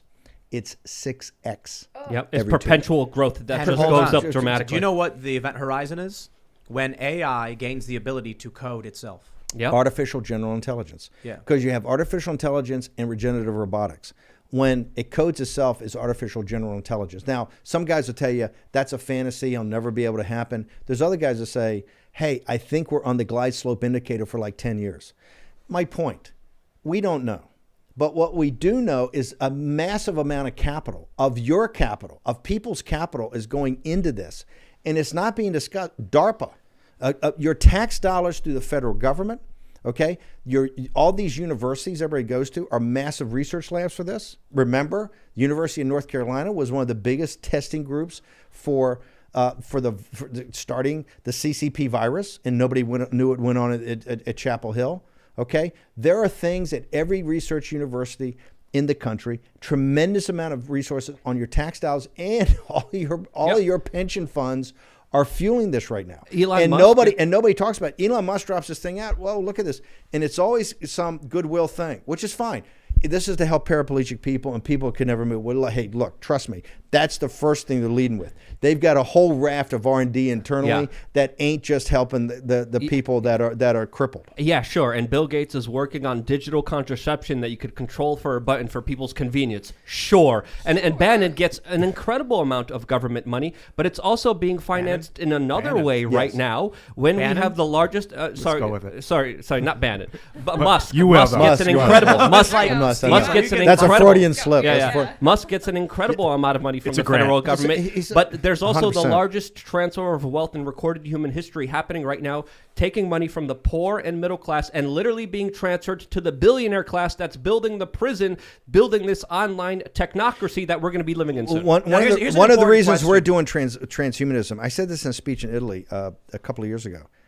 I said, look, globalization came about because all these forces kind of came together and nobody stopped it and nobody talked about it. And it was all supposed to be great. And it turned out not to be great. It turned out to have many more bad things happen than good things happen. And that's why you have the stripping away of jobs, what happened in the United States, all the factories leaving, etc. Transhumanism is the same thing, except it's to the 10th scale. Because globalization, you can start to unwind it. It's tough, but we are unwinding it to a large extent throughout the world. Transhumanism, once you hit the singularity and you're on the other side of it, you can't put that genie back in the bottle. The only point I make is that there's so much research going on, and you got to avoid the thing of conspiracy theories and half-baked ideas. Just look at the verticals. Just take the Chinese and what they try to dominate. Take those same verticals. Look what's happening in the United States. Go to Drudge. I mean, Drudge has got one of the best transhumanist sections. Now, it's all over the page. You got artificial intelligence here. You got robotics here. You got things. But if you look at just the news every day that's coming out, and that's only going to accelerate. It's going to accelerate at an accelerating speed. And we need to get ahead of that. And we need to get ahead of it now. They're going to celebrate it. They're gonna create that Neuralink chip, which is gonna grant you access to Skyrim. Don't you want to be the noble warrior fighting the dragon? Dude. Just implant the chip and plug on in, baby. Well, People the are gonna get companies, chips. the companies building it are the ones already helping influence elections. So when we look at Google, when we look at Amazon, we see them already controlling the minds of the people. We see them controlling culture. We see them controlling entertainment. So of course, they're going to build a support system that's going to have people saying, yes, please inject me with this latest They're chip. going to create chips where I can read. It's read only, so I can read everybody's brain. I'm basically part of the collective. I can read the internet. I can read everything. Then they're going to have a certain class of people that can't afford or whatever. They're going to have write chips where you can write on their brain. Any of us in a class of read only of our elite class can write on their brains and basically mind control them. If you opt out, this is like the vaccine mandate. If you opt out, remember, they're trying to make you an untouchable right now. If you're whether you're an anti-vaxxer or vaccine hesitant or vaccine resistant, okay? They're trying to other you across. Look what's happening in Austria. Things that would be conspiracy theories in the summer are now facts. Austria says everybody that's unvaccinated is going to be locked down. Then we're going to lock everybody down. Oh, by the way, on 1 February, mandatory vaccination for the entire nation. Germany says the same thing. It's going to happen. We're going to put it in front of the Bundestag in early February. Mandatory vaccinations. Things people would say, oh, that's Bannon and Tim Pool and all these crazies. Hold These on. are all facts coming together you- now. So if you opt out of the singularity from a moral or religious or spiritual point of view, if you think that's going to make Did you the see- vaccine mandate look like a garden party. Did you see in Sweden they're already implanting chips in their hands? I saw that with the And with that few could just people. be some trendy people trying to, no, but it is trend. But it is. But it's a beta site test. That's what they all this stuff's going They've to been beta doing site test. the Verichip thing for over a decade. How long has it been? Like If 15, you 20 combine years? it all, if you look at it, and then you're going to have a bombshell. Oh, by the way, in the fall of 22, we're going to have the ability to put a silicon chip, right, in your brain to make the people that can't walk and can't move will be able to do all of their functions. Think about that for a second. What we have not been able to do with medicine, and that's just the first of many. You're going to see these announcements. Here's every the day. issue. To elaborate on what Ian said about read only and write, it's actually, I think what he may be missing is that it's not going to be that read only is available for the people. You get your Neuralink chip. There's going to be police chips. The police are granted a chip that can read your chip. It's not about whether you think they're going to give you the ability to read someone else's private info. No. The authorities will, however, walk up and say, what are you doing here? Ah, that's a lie. I can see it. I've got a read chip. Then there's going to be high-ranking elites with the right chip, which can change what's in your chip and can shut you out, can shut you down. Law enforcement might be able to do that. But imagine this. If every venture capital firm had a public presentation and went online, had a public presentation and say, here's where our investments are, here's what these companies look like in 5 or 10 years, here's what the technology is going to be developed, the American people would be shocked. They won't saying, need, what's going on here? Who approved this? They won't need tasers ever again. If they can give you the ability to connect to your spine, they can certainly interrupt that signal, can't they? So the police officer walks up and the person tries to run, and then all of a sudden the person just stops dead in their tracks. Why? Because the police have the ability to, through Bluetooth within certain range, disable motor functions. If the chips can grant it, certainly they can interrupt those signals. Is that a possibility? I think it certainly is, but I don't know about in 10 years, because they got to get everyone to view this as normal first. That's why I said in 30 years there's going to be some 18-year-old who's like, you guys, why are you complaining? Whatever, we've always had our chips. I mean, how many people make videos today where they're like, the government is forcing us to register a number with them in order to live and work and get access to public accommodation. This is a violation of our civil rights. Nobody, not a single person is putting out videos complaining about Social Security numbers. So in 30 years, not a single person will be complaining about the singularity. They'll be in it and they'll be happy. They'll also own nothing. When Putin's talking about weaponizing artificial intelligence, I don't think many people even realize or understand or could even comprehend the ways that it could be used against populations. So that's one basic way that you're explaining it. But there's multiple personalities when you have an intelligence that is higher than you, higher than any smart person in this entire world. And when you have that capability, when you have that power, how can you control it? How can you stop someone who's a megalomaniac from wielding it? That's the real question that I think we should be asking ourselves, especially with the consequences. Someone said it's been 2 years and there are already camps in Australia. Yep. No due process. Yep. You're taken from your home. You are placed in the camp. No due process. Let me say another thing about many of the scientists and technologists that are in these different verticals also understand the deep moral and ethical problems that they face. I think it's Dr. Doudna, who the book, Isaacson's book that won the Pulitzer Prize. I think she won the Nobel Prize. I think they won the Pulitzer Prize. The book about her and CRISPR. Her book, the book she actually wrote that came out before that book, was her doubts about and questions about bioethics. So people in these different areas, there's many people right now that are very concerned, and if you talk to them off the record, right, they're very concerned about where all this is heading. Whereas the benefits may be tremendous, in combination or where we're heading hasn't been thought through yet. What do you think about the mark of the beast? What do you mean the mark of the beast? That you cannot buy, sell, or trade without the mark of the beast. It's from what, Revelation? Is it? Yeah, book. Yes, I know the Apocalypse. Well, I didn't know that. You didn't know. You didn't know about I didn't the know mark the buy, sell, or trade. I just assumed, like my general understanding without having looked into it was just that, the apocalypse would happen and people have this mark. And then someone mentioned with the mark of, you could not buy, sell, or trade unless you had the mark of the beast. And I'm like, okay, that's really specific. That's kind of crazy, right?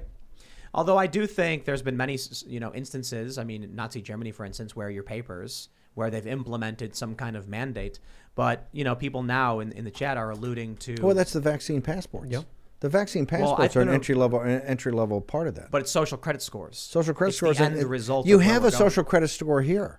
Right. Social credit score here. That's why you're deplatformed. ESG. That's why you're deplatformed or definanced and debanked. Yep. Right. Anybody that's considered an insurrectionist or anybody that's considered anything with 6 January has been deplatformed. Or they look, Donald Trump. He's starting his own social media company now because as commander in chief, before he's out of office, he was deplatformed by these social media. Miles Wood told me years ago. He said, as powerful as nuclear weapons are, social media is 10 times more powerful, and the Chinese Communist Party know it. Yep. That's why they decapitated. That's why May 19, they made a decision to go to their own technology companies to start to control these companies in the West. That's why they eviscerated the tech companies back in the spring of this year, where I think it was $600 billion of market cap that was lost of American pension fund money to get control of it. So we live in an era of social credit scores. That's not theory, that's practice. And and it's also with the ESG with major corporations, and it's also with another corporate social credit score that people don't even know about, with corporations leveling you, giving you a score on not just what they could sell you, but your beliefs and your systems as well. Look, New York City just came out the other day. De Blasio said by December 27th, that's in 3 weeks, there's going to be mandatory vaccinations for private companies, and children from 5 to 11 are going to have to have a passport. Yeah, they're going to have a passport to get in basically any function. And did you see the Prime Minister, I think, in New Zealand said this will never end? I think you tweeted that. Yep. What's her name, Jacinda or something? We got to go to Super Chats, though. We're going to go to Super Chats, take some questions from all you guys who've been Super Chatting away, so don't forget to smash that like button, subscribe to the channel. We're going to have a members-only segment coming up around 11 or so. I can only imagine that will be fun and spicy. So let's read what we got. All right, let's see. I see a lot of people keep demanding that I mention FJB, which I got to say, there you go. I mentioned it. It's FJB, the crypto or whatever. I actually find it. We get so many people trying to pump for their pump and dump scams with crap coins. We'll keep it ish coins. Yeah, it's the newest. So I get it. It's funny to make fun of Joe Biden, but seriously, like people who want to come on here and try and pump whatever coin of the day it is they're trying to make money off of. I'll take your money with your super chat, but I ain't gonna read it because this is not what we're trying to do. We're trying to have serious questions, and we. So got what are they doing with the coin? No, it's FJB just literally a trash coin, like Shiba coin. Yeah. Doge The purpose coin. of it is if you don't like Joe Biden, buy it. It pumps or whatever, and people are trying to pump and dump.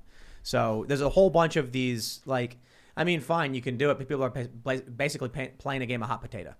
They say, "Hey, everyone, buy this thing," and then people do, and then people sell out. It's really interesting to have 100 million people be like, "Hey, let's all buy." Poor people be like, "Let's buy this," and they all buy it, and then they all sell it and make money off of it. They don't all sell it and make money. Yeah, off not it. all It's of them. hot potato. But Someone other gets people left come holding an empty in. bag. It's really So long, yeah. What is that? What kind of scheme is that? So long as everyone keeps pumping it, you don't gotta. like the SEC's made it illegal with stocks, I would imagine, right? Well, let's talk about what's really going on. Here's an important one from Eric Johnson. Tim, I made a jardinera pizza like you described it last night, and it was great. Huh. FJB. There you go. You know what jardinera is? No. It's like I don't know what it is. Pickled What do you call it? vegetables. Pickled vegetables, Yeah. little spicy jalapenos, and it's a big thing in Chicago. I guess. Pickled vegetables. Like cauliflower, carrots, jalapenos, Okay. and I think celery too. I don't know. Yeah, celery. And they put it on sandwiches and stuff. I love putting it over pizza and then baking it, and just so good. All right, let's see what we got. Pizza again. We got Punisher Gaming says, I've really enjoyed watching Tim slowly red pill himself by passing out red pills. Never get high on your own supply. I love you guys. We don't always agree, but truly search for the truth. You have my respect. Hey, appreciate it, man. All right. Nimsum says, we are hoping for funds to help the obvious financials. Oh, okay. This is about the other one here. Dimsum says, hoping you will shout out and share my sister's GoFundMe. She has thyroid cancer.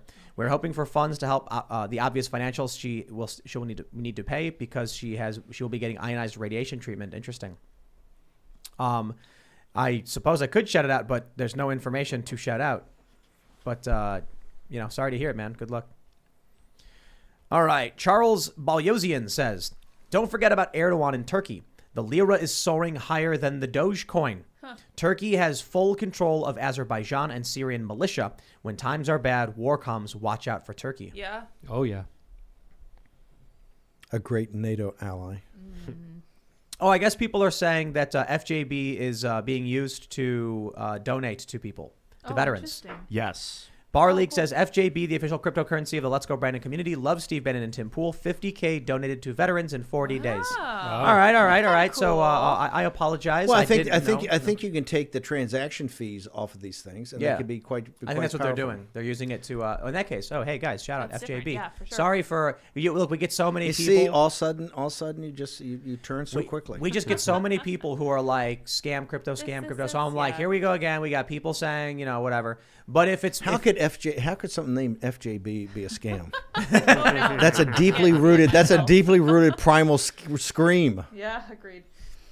All right. Joshua Schrader says, hey, Tim, as you know, I didn't know this, the new FJB coin cryptocurrency, or maybe someone brought this up before and I forgot about it, has been doing so much for our veterans. But did you know they are also teaming up to launch the first decentralized media blockchain? No more censorship from tech tyrants. God bless.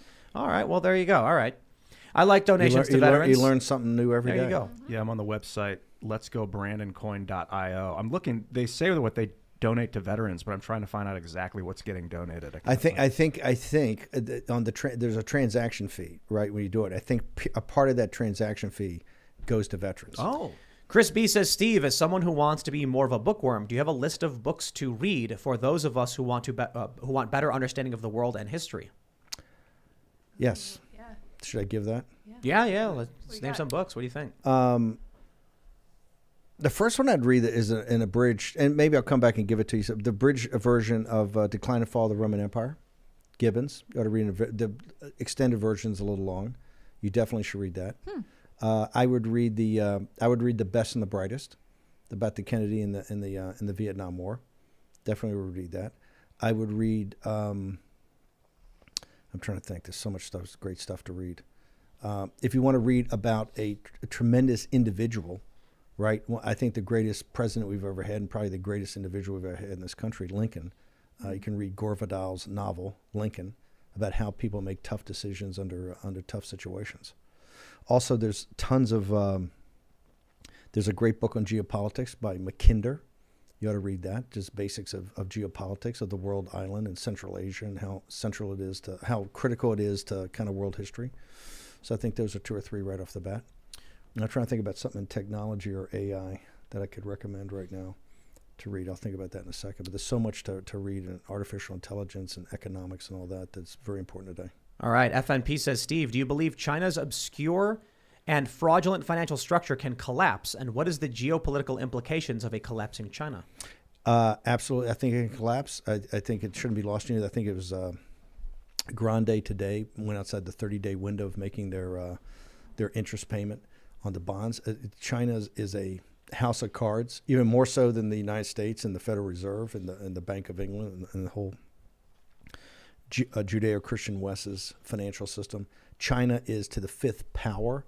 They just continue to kind of print money, right, and they keep it going, and they live off of our dollars, $4 trillion of U.S. capital. If we cut China off from our capital markets, the Chinese Communist Party would collapse in 90 days. Now, unfortunately, our financial system would also take a major hit, an implosion. That's why it has to be kind of a level down of these gangsters. But no, the shadow banking, what you're seeing in China is absolutely incredible. And here's the thing, remember, the Chinese people, the Lao Baijing, these noble people of China, old 100 names, save 50 cents of every dollar. They work as slave labor, but they save 50 cents every dollar because there's no social safety net. That capital has been basically exploited by the Chinese Communist Party.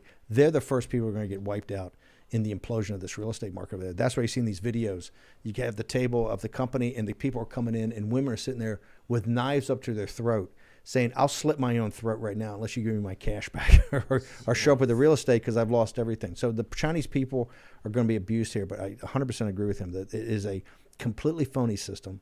Totally, they manage every number there. Everything they tell you to the West is an absolute lie.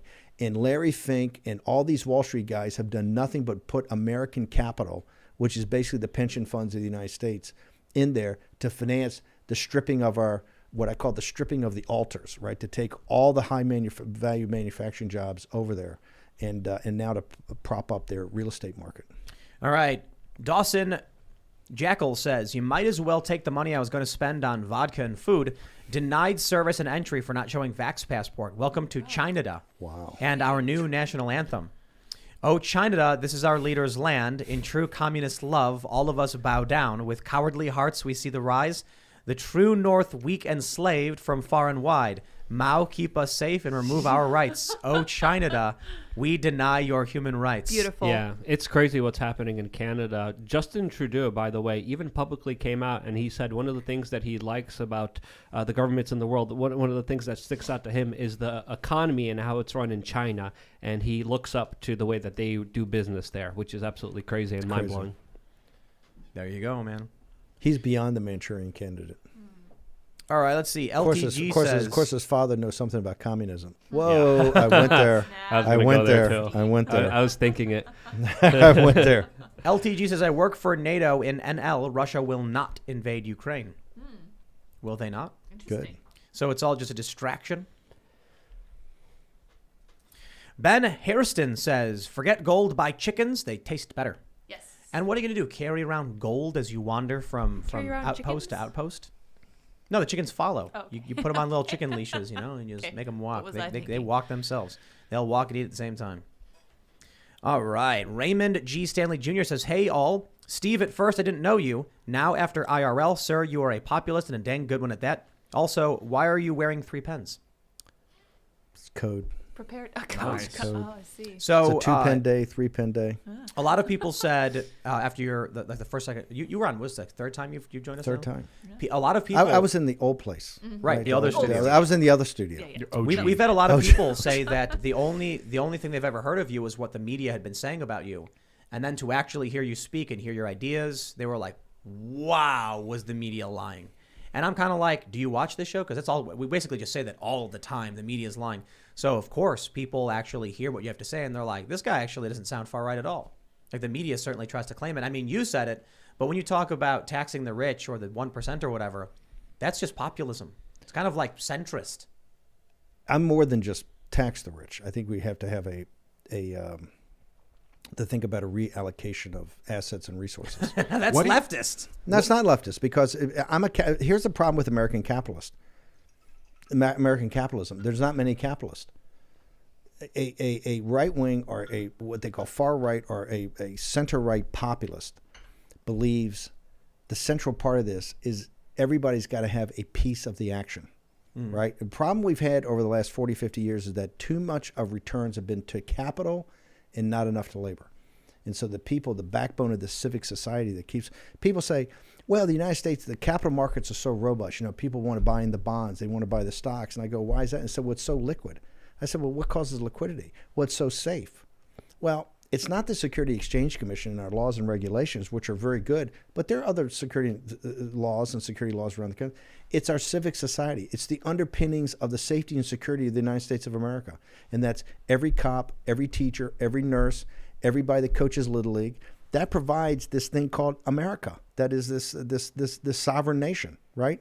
That security, that civic society, the thing that every day you see people going to work and kind of self-organizes, that has not been They have not gotten enough of the piece of the action. That's why people have been here, 10 generations, 9 generations, 8 generations. And right now you're sitting there with, 50% of the families in this country can't put together $1,000 in cash money. Okay, half the households in this country. I think still 80% of people's net worth is tied up in their equity of their home. That has to change. We can't have this concentration where our founders, the framers of the Constitution, the founders that fought the revolution, was against an arrogant landed aristocracy, both in Parliament and in the Crown. Okay, they would be stunned and shocked to come back here today and see that we've turned into an oligarchy, that we have basically turned into almost like Russia with the tech oligarchs, the oligarchs on Wall Street, and now they're paid servants in Washington, D.C. Remember, those guys are just paid. They're just on the payroll. Yep. They don't have any power. Power's in the global corporations, in tech, and in Wall Street. They control these guys, and that's what we have. This country can't go on like that. Because I keep telling people, you're going to have some socialist, left-wing, inefficient debacle where you're just getting tip money, or we have to go to a system that everybody has a piece of the action and that we have controlled labor markets, that the wages can rise. If we do that and people get peace and get prosperity, America's could be on the verge of a massive renaissance. And that's within our boundaries to do. During Occupy Wall Street, there was around this time period, there was a document that was made by Citigroup calling America a plutonomy. They said it's no longer constitutional republic, it's a plutonomy where the wealthy control everything. And this was like a serious document outlining how the country works. And then we saw other data that says the opinions of the general public have zero bearing on the votes of members of Congress. No, I've seen that. Yep. This is why one thing I would go back to World Economic Forum and their advertising and marketing where they say you're not going to own anything and you're going to be happy. Right, kind of live in the Zen space. They're not wrong. They're not wrong. I would like to have a system where you are going to own things called assets. You're going to have real assets, like in real estate. You're also going to have securities and stocks. You're going to actually have ownership. We talk about, and the guys on the left all the time, and I too, about the carried interest. Going after carried interest on the private equity firms, starting to tax carried interest. I want to have a different system. I want to have the American people, each individual has a carried interest in the nation, has a carried interest in the economy of the nation. Not just more. And by the way, if they pass Build Back Broke and all this other stuff. But that's what the Davos says. They say they want everyone who's a stakeholder in our system to be actively involved. But they don't want you to own anything. They'd say it right there. You're not going to own anything. You're going to be happy. You're just going to be a part of the proletariat. Right, you're just going to be a working stiff. And what's going to happen until they get to the time that they can go Homo sapien plus, and then you're going to be unnecessary. And I think Harriet Tubman was who said, "I have freed many slaves. I would have freed many more if only they knew they were slaves." Yep. They take away your ability to understand what you don't have, and you won't crave what you don't know exists. A French poet who died at Verdun in the early days of World War I. It was a devout Catholic, and he had this great saying. He says, "It's not for us to report what we see. It's most important for you to see what you see." That is the important thing in your life today, to see what you see. Take the blinders off. Look at what real reality is. Once you do that, you'll be in solidarity of people that want to change the system. Change the system in opposite of state-owned socialism and communism and Marxism, but to true freedom. Marty Smith fan, he's very on point with this one. He says, "I became a Timcast member today because I appreciate Steve Bannon, and that third hour is must see. War Room Posse in the house." Yeah. Wow, that's right. Thank Being you. a Timcast member, helping support our love the work. posse. FJB, baby. In the events, the website was basically us being like, we need to expand, and we need to have our preparations to be independent from any of these big social network sites to have our own website. You're like Citizen Kane. You're like John Foster Kane or whatever it is. Charles Foster Kane. You've got an empire. You got an empire. Seriously, for all the Timcast people, I came here, and the old studio was fantastic. It was great, but it's not what I'm sitting in today. I mean, this is like it's growing. Upgrade, this is super upgrade. Yeah. It's not easy though, man. We're navigating the minefields, trying to make sure that there's the conversations that we can still have, and then effectively social credit score. Think about what you just said. When Tim Pool, who you've got a lot of scars and combat experience in this whole movement from the Occupy days, and you were in Ukraine. I was in Venezuela. You've been in some tough. think about it for a second. And you're not crazy. You're very reasoned. You've got some ideas that are out there, but you're very reasoned how to do it. When you start every broadcast and you think, I got to watch what I say on these topics, they're winning. That's the system we got to get away from. Because we've got to, as a country, that's push like saying push the envelope. We should leave the battlefield because it's dangerous. And this is what's really frustrating to me. And I talked with Alex Jones about this. I said, the right is losing because they're reckless and they have no tact. They are saying, I'm going to go out into the middle of the battlefield with no strategy and no plan for how I confront those that oppose my ideas. And then they get wiped off the map in 2 seconds. And so as much as there is an issue with we need to be able to talk and have these conversations, there's also the complete knowledge and understanding that YouTube, Twitter, Facebook are key areas of a battle of ideas and information. And when you are confronting ideological opponents on that battlefield, if your ideas, I'm going to walk in right in the middle and yell out exactly how I feel, don't be surprised when you're no longer part of the equation. But I like that movie, The Patriot, with Mel Gibson a whole lot. Because what does he do? As one guy with his 2 kids, ambushes the British and takes on massive amounts of the battalions because he thinks about what he's doing first. So let's think about what's happening. You've been banned from YouTube. We haven't yet. I've been, and here you Warren's are. been banned in perpetuity from Twitter.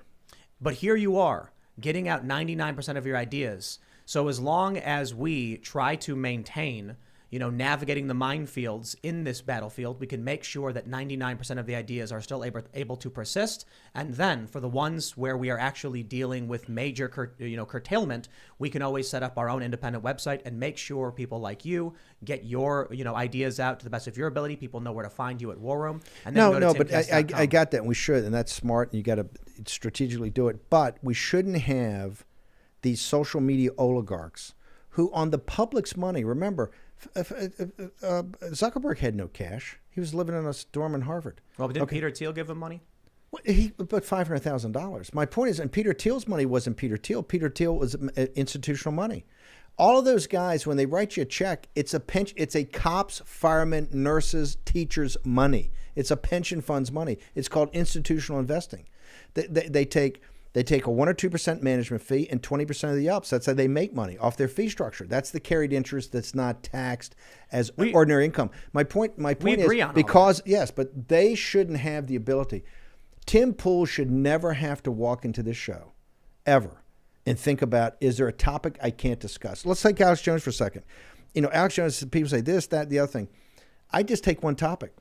If you go back and look at what Alex Jones has said about transhumanism, Alex Jones has been ahead of the curve of this thing for what? For 10 years? Easily. Easily, yep. Alex Jones was talking about the topics we talked about tonight 10 years ago, which, when the history of this age is written, people are going to focus, I think, on that, right? And see who the first guys that call it out. And one of it was Alex Jones, and Alex Jones is banned everywhere. Yep. Maybe for other activities. My point is that some of his stuff has been absolutely groundbreaking, okay? For all the madness they say Alex Jones has, you go back and look at the signal, not the noise. The signal has been very strong on some of the most important issues facing our world today, right? I mean, your stuff's amazing, but and people get into it. It's out there and it's not being covered. To think that the mainstream media, and I talk about that, they don't have major stories and connect dots, not just say, Elon Musk, Neuralinks, and he says, oh, yeah, we got to have babies at the same time, but are connecting dots of these technologies. We should get, let's talk about this in the member segment, because there's a lot more I want to say, but I have a lot of super chats. Okay, fine. So I think we can do a big conversation with this. So everybody, we're going to have a really serious strategy discussion in the member segment that you should check out. Not to cut you off or anything, but there's a lot of really good super chats. Ramble. Check this out. We got a really, really good one. And, I may not agree with the initial sentiment here because I've been ragging on Alec Baldwin a lot. I think Alec Baldwin. Yeah, he shot that woman, and he might get away with it. But I want to read this one. Brian Coer-Selman says, I stand behind Alec Baldwin 100%. Standing in front of him is too dangerous. Yep. Hey. Womp, womp. All right. Block Viking says, Steve, what do you have to say to a former Bernie bro who doesn't agree with the corporatisms the GOP's historically embraced? and DNC seems to have picked up. Either way, let's go, Brandon. The populist movement inside the Trump movement, who've taken over the Republican Party, is anti-corporate. We are virulently anti-corporate. Here's the thing: you're getting played. Remember, the most progressive president in history, President Obama, during his watch was the greatest concentration of wealth in the nation's history because of the economic decisions made. The Democratic Party is 100% bought and paid for and owned by corporatists in Wall Street. All of you progressives out there, you're being played, okay? And that's why a big part of this movement going forward is former Bernie bros.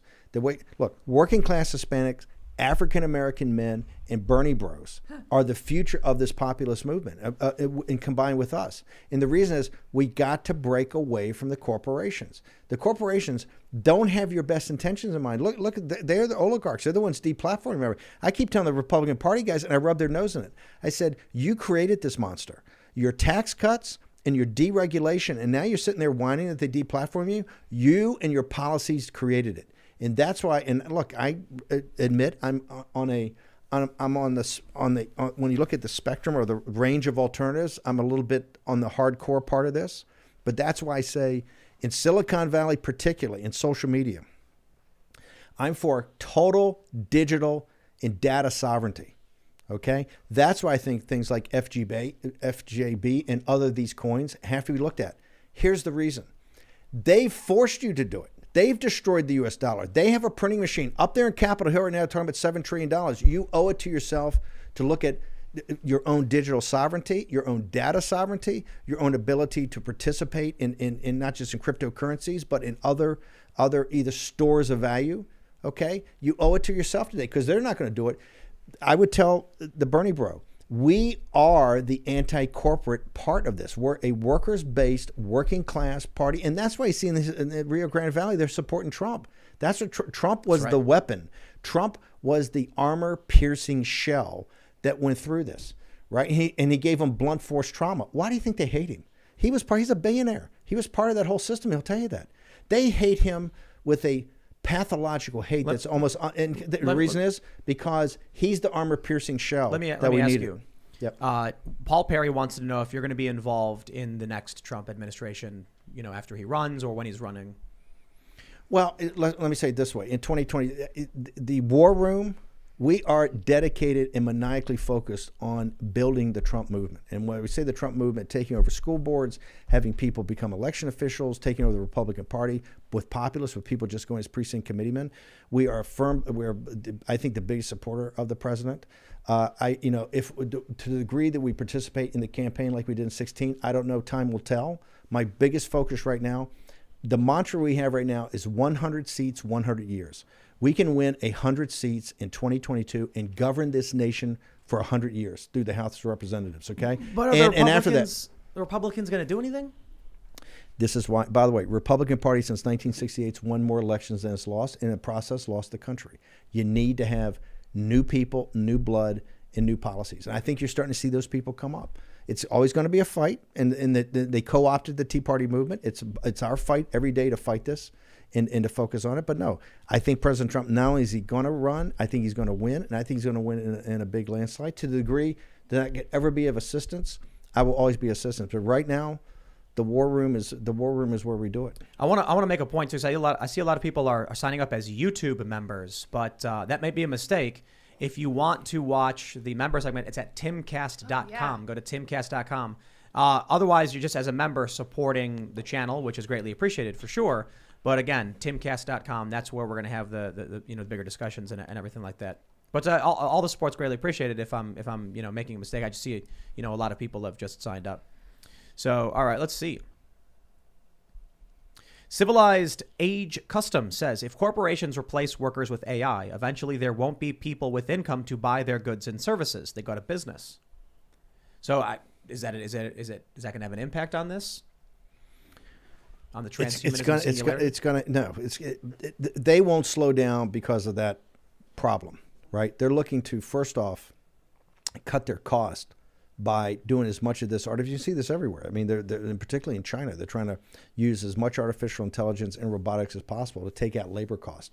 So their first issue will be to get rid of labor costs.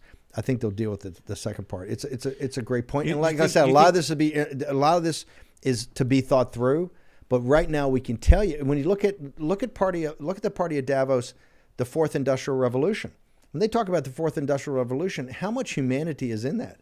When you look at the Fourth Industrial Revolution and what they're talking about that's going to participate, the human element of that is looked at as inefficient, right? And so they try to extract that. So All no, right. it's a great point. It's got to be thought through, but they're going to look at the cost side first. Do you think universal basic income is part of this too? I think that's universal basic income is part of the Fourth Industrial Revolution. Because I think they're going to say, hey, you're going to be out of a job, but we got to give you X amount of cash, right? Well, we're gonna give you money for nothing. But that's not what people want. People just don't want to be paid some stipend, some tip money. You're more than that's where you go from slavery to indentured servitude. No, you're not indentured servant. You're not going to live off the tips and the scraps of the elites of this world. They're going to pay universal basic income, where they're going to pay a couple $1,000 a month so you can play video games and just vegetate. No. Yes. You're a human being. You're a temple of the Holy Spirit. Act like it. Okay. We're not gonna do this. I gotta issue a correction because they say you will own nothing and you will be happy, and that's incorrect. Yeah. That's incorrect. You will own many things, like the forest leather boots of agility, or the mythical tiara of the Dragon Queen. You will own a little digital home in your virtual space. You will have a license to those things. That's you true. will Yeah. truly Whoa. own- Whoa. There you go. Whoa. So they shut your power off. Hey. You're gonna have That's your why you have little, a wingman. You're gonna have your little server space where you buy your little house, and you're gonna show all your friends your digital little house you built in Fallout 3, and everyone can, or Fallout 76, and they can come hang out there and be like, "Wow." But That's that's what one of the things you'll about this. That's why if you notice today, people's aspirations are getting tinier and tinier and tinier and tinier. Van life. Van life, Yeah. tinier and tinier and tinier. Go back and look at the folks that built this nation, right? They came from everywhere. Look at what they accomplished with so little to back them up. Right, I mean, for me- and I'm talking working class people that came and built this country. Unbelievable. A vision. I view myself as having a very similar vision, wanting to build an empire and, find the secrets to immortality and eventually create a singularity in which I will be. I'm kidding. Hey there. You got me thinking here. Looks like, wait a minute. Where's my anarchist? Bring my anarchist in. No, Luke and I had a joke, almost 10 years ago, that I was like, You're going to be the corporatist. I was yeah. going to be confronting you outside of your own building, being like, what the Yeah. hell I'm are gonna you be like- doing? Yeah, I'm gonna Luke, be I like got a your robot. Luke, I got your placard in the SUV. You can start I was like, protesting now. I'll be 50 walking out of a press conference or flying to Bilderberg, and then Luke will run up and be like, Tim, you were at a meeting and yelling, get out of here, Luke. Go. But they're gonna try to co-opt you. They're definitely. I don't think so. 100% they will. What are you talking about? How does- the way the system does it. But how was some guy to knock on my door and be like, hi, I'm with Davos? No, You wanna- eventually somebody say, hey, I got to meet Tim Pool, and then you meet Tim Pool and said, man, if you had $100 million in back, you could do this. That's how it's co-option. See, but I'm not that's saying not you're going to take it. But I'll say two you're things. You're I'll say- getting at no, that no. scale I'll say- that now people notice you. Everybody talks about the Tim Pool show. Everybody in the right, everybody I know, Posobiec, Navarro, everybody, Cortez. Did you see Tim Pool last night? I got to tell you, my CFO, she won't let me mention her name. She's fantastic. She's a Tim Pool addict. In fact, she flew back. She flew back from our other office to be here tonight because she's as right wing as you can get. She's a Tim Pool. But somebody's going to come to you eventually and say, hey, look. With $200 million, you could expand. You could get off YouTube. No, I couldn't. I literally couldn't. I've had people offer me money, but it's never been like, hi, I'm an institutional investor with $1 million. I've had people be like, a couple $100,000. What would that do for you? And the answer is nothing. Yeah, the issue is not money for us. But a couple $100 million could change your life. It can make you grow much quicker. Or maybe it doesn't. But I'm saying they're going to try to come and co-opt you. And the first thing I say, you know what? Luke is great, but Luke is out there sometimes, and maybe Luke ought to be in the back and writing. This is the way they do it. They'll try to co-opt you. They'll try to take the edge off.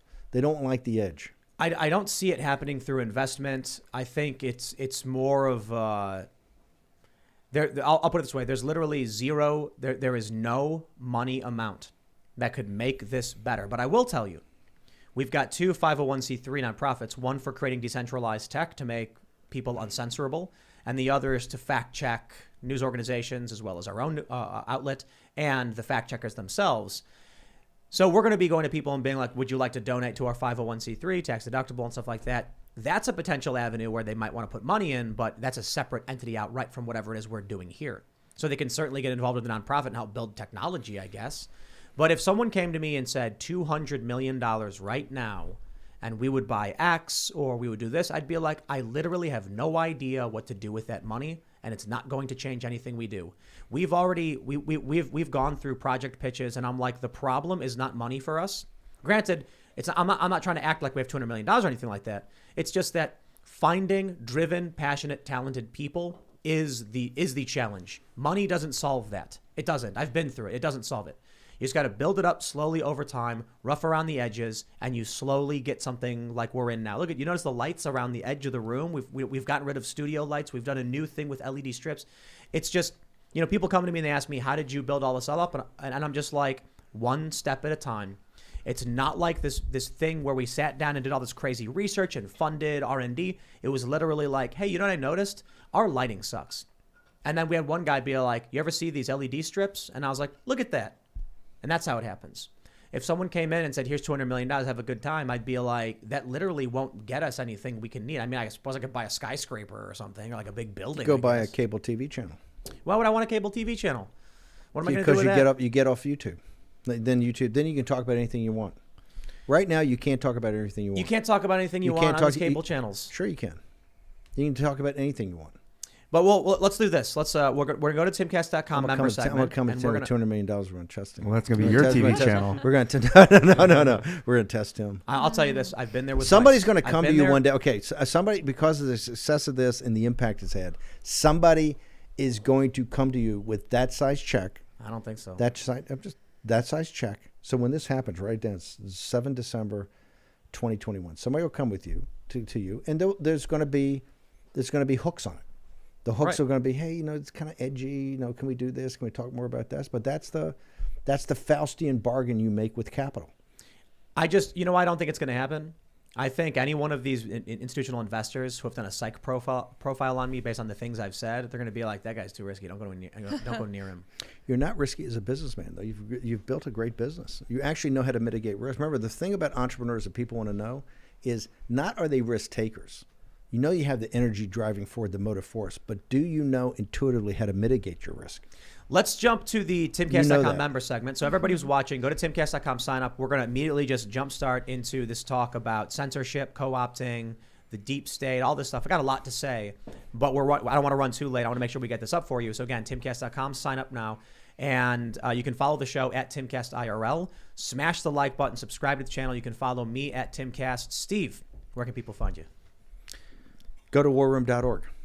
We're on live every day from 10 to noon Eastern time, and then at 5 to 6. And you can go to War Room. You download the podcast. We got show notes, everything, and I'm on Getter, so you can go to Getter under Steve Bannon at Getter. So just go there. That's the one site I've got, and we got the War Room over there. So Getter or go to warroom.org, and you see every day. Right on. Or look at MSNBC because every day they're taking a shot at me. Did you see that photo from the War Room, your show, where they announced what was going on with the you and the January 6th? Yes, like right in the behind back. you. Yeah. All right. Also, Tim, don't forget, I'm here waiting to confront you any moment, anytime. But that's a separate story. Also, a lot of people forget I have my own media organization where I have confronted a lot of the globalists. And to find out about that, plus a lot more, sign up on my email list, enoughnofcensorship.com, enoughnofcensorship.com. That's the one way that I can't be censored. And, of course, I have a YouTube channel, We Are Change on YouTube. We Are Change. Hope to see some of you guys there. Love you guys so much. Thank you for coming. Steve, always a pleasure, my man. Love being here with you. Gorgeous. Good to see you again. Lydia, thank you so much. No Lydia, problem. thanks for setting this up. Yeah, I'm always happy to have Steve. We really enjoy his presence. He's very wise, very well-rounded. So I was instructed to ask you if you've ever heard of the term Kali Yuga. Are you familiar with this term? Yeah, sure. Yeah, We're in the Kali Yuga. That's what Rogan was explain saying. this. We're in the Kali Yuga. Well, why don't we talk about that later? All right, we're gonna have to hold on to it. Okay, I just had to. Did Joe Rogan mention the Kali Yeah. Yuga? He did. Oh, Yeah, he a put couple it on weeks his ago on the Instagram. show. No, we're in the Kali Yuga right now. Okay. Well, if you want to know what that is, you're going to have to go to timcast.com, be a That's right. member. And did you mention your Oh social? yeah, no. You guys can follow me on Twitter at Sour Patch Lids. All right, everybody. Thanks for hanging out again for the 80 billionth time. We'll see you over at timcast.com. Bye, guys.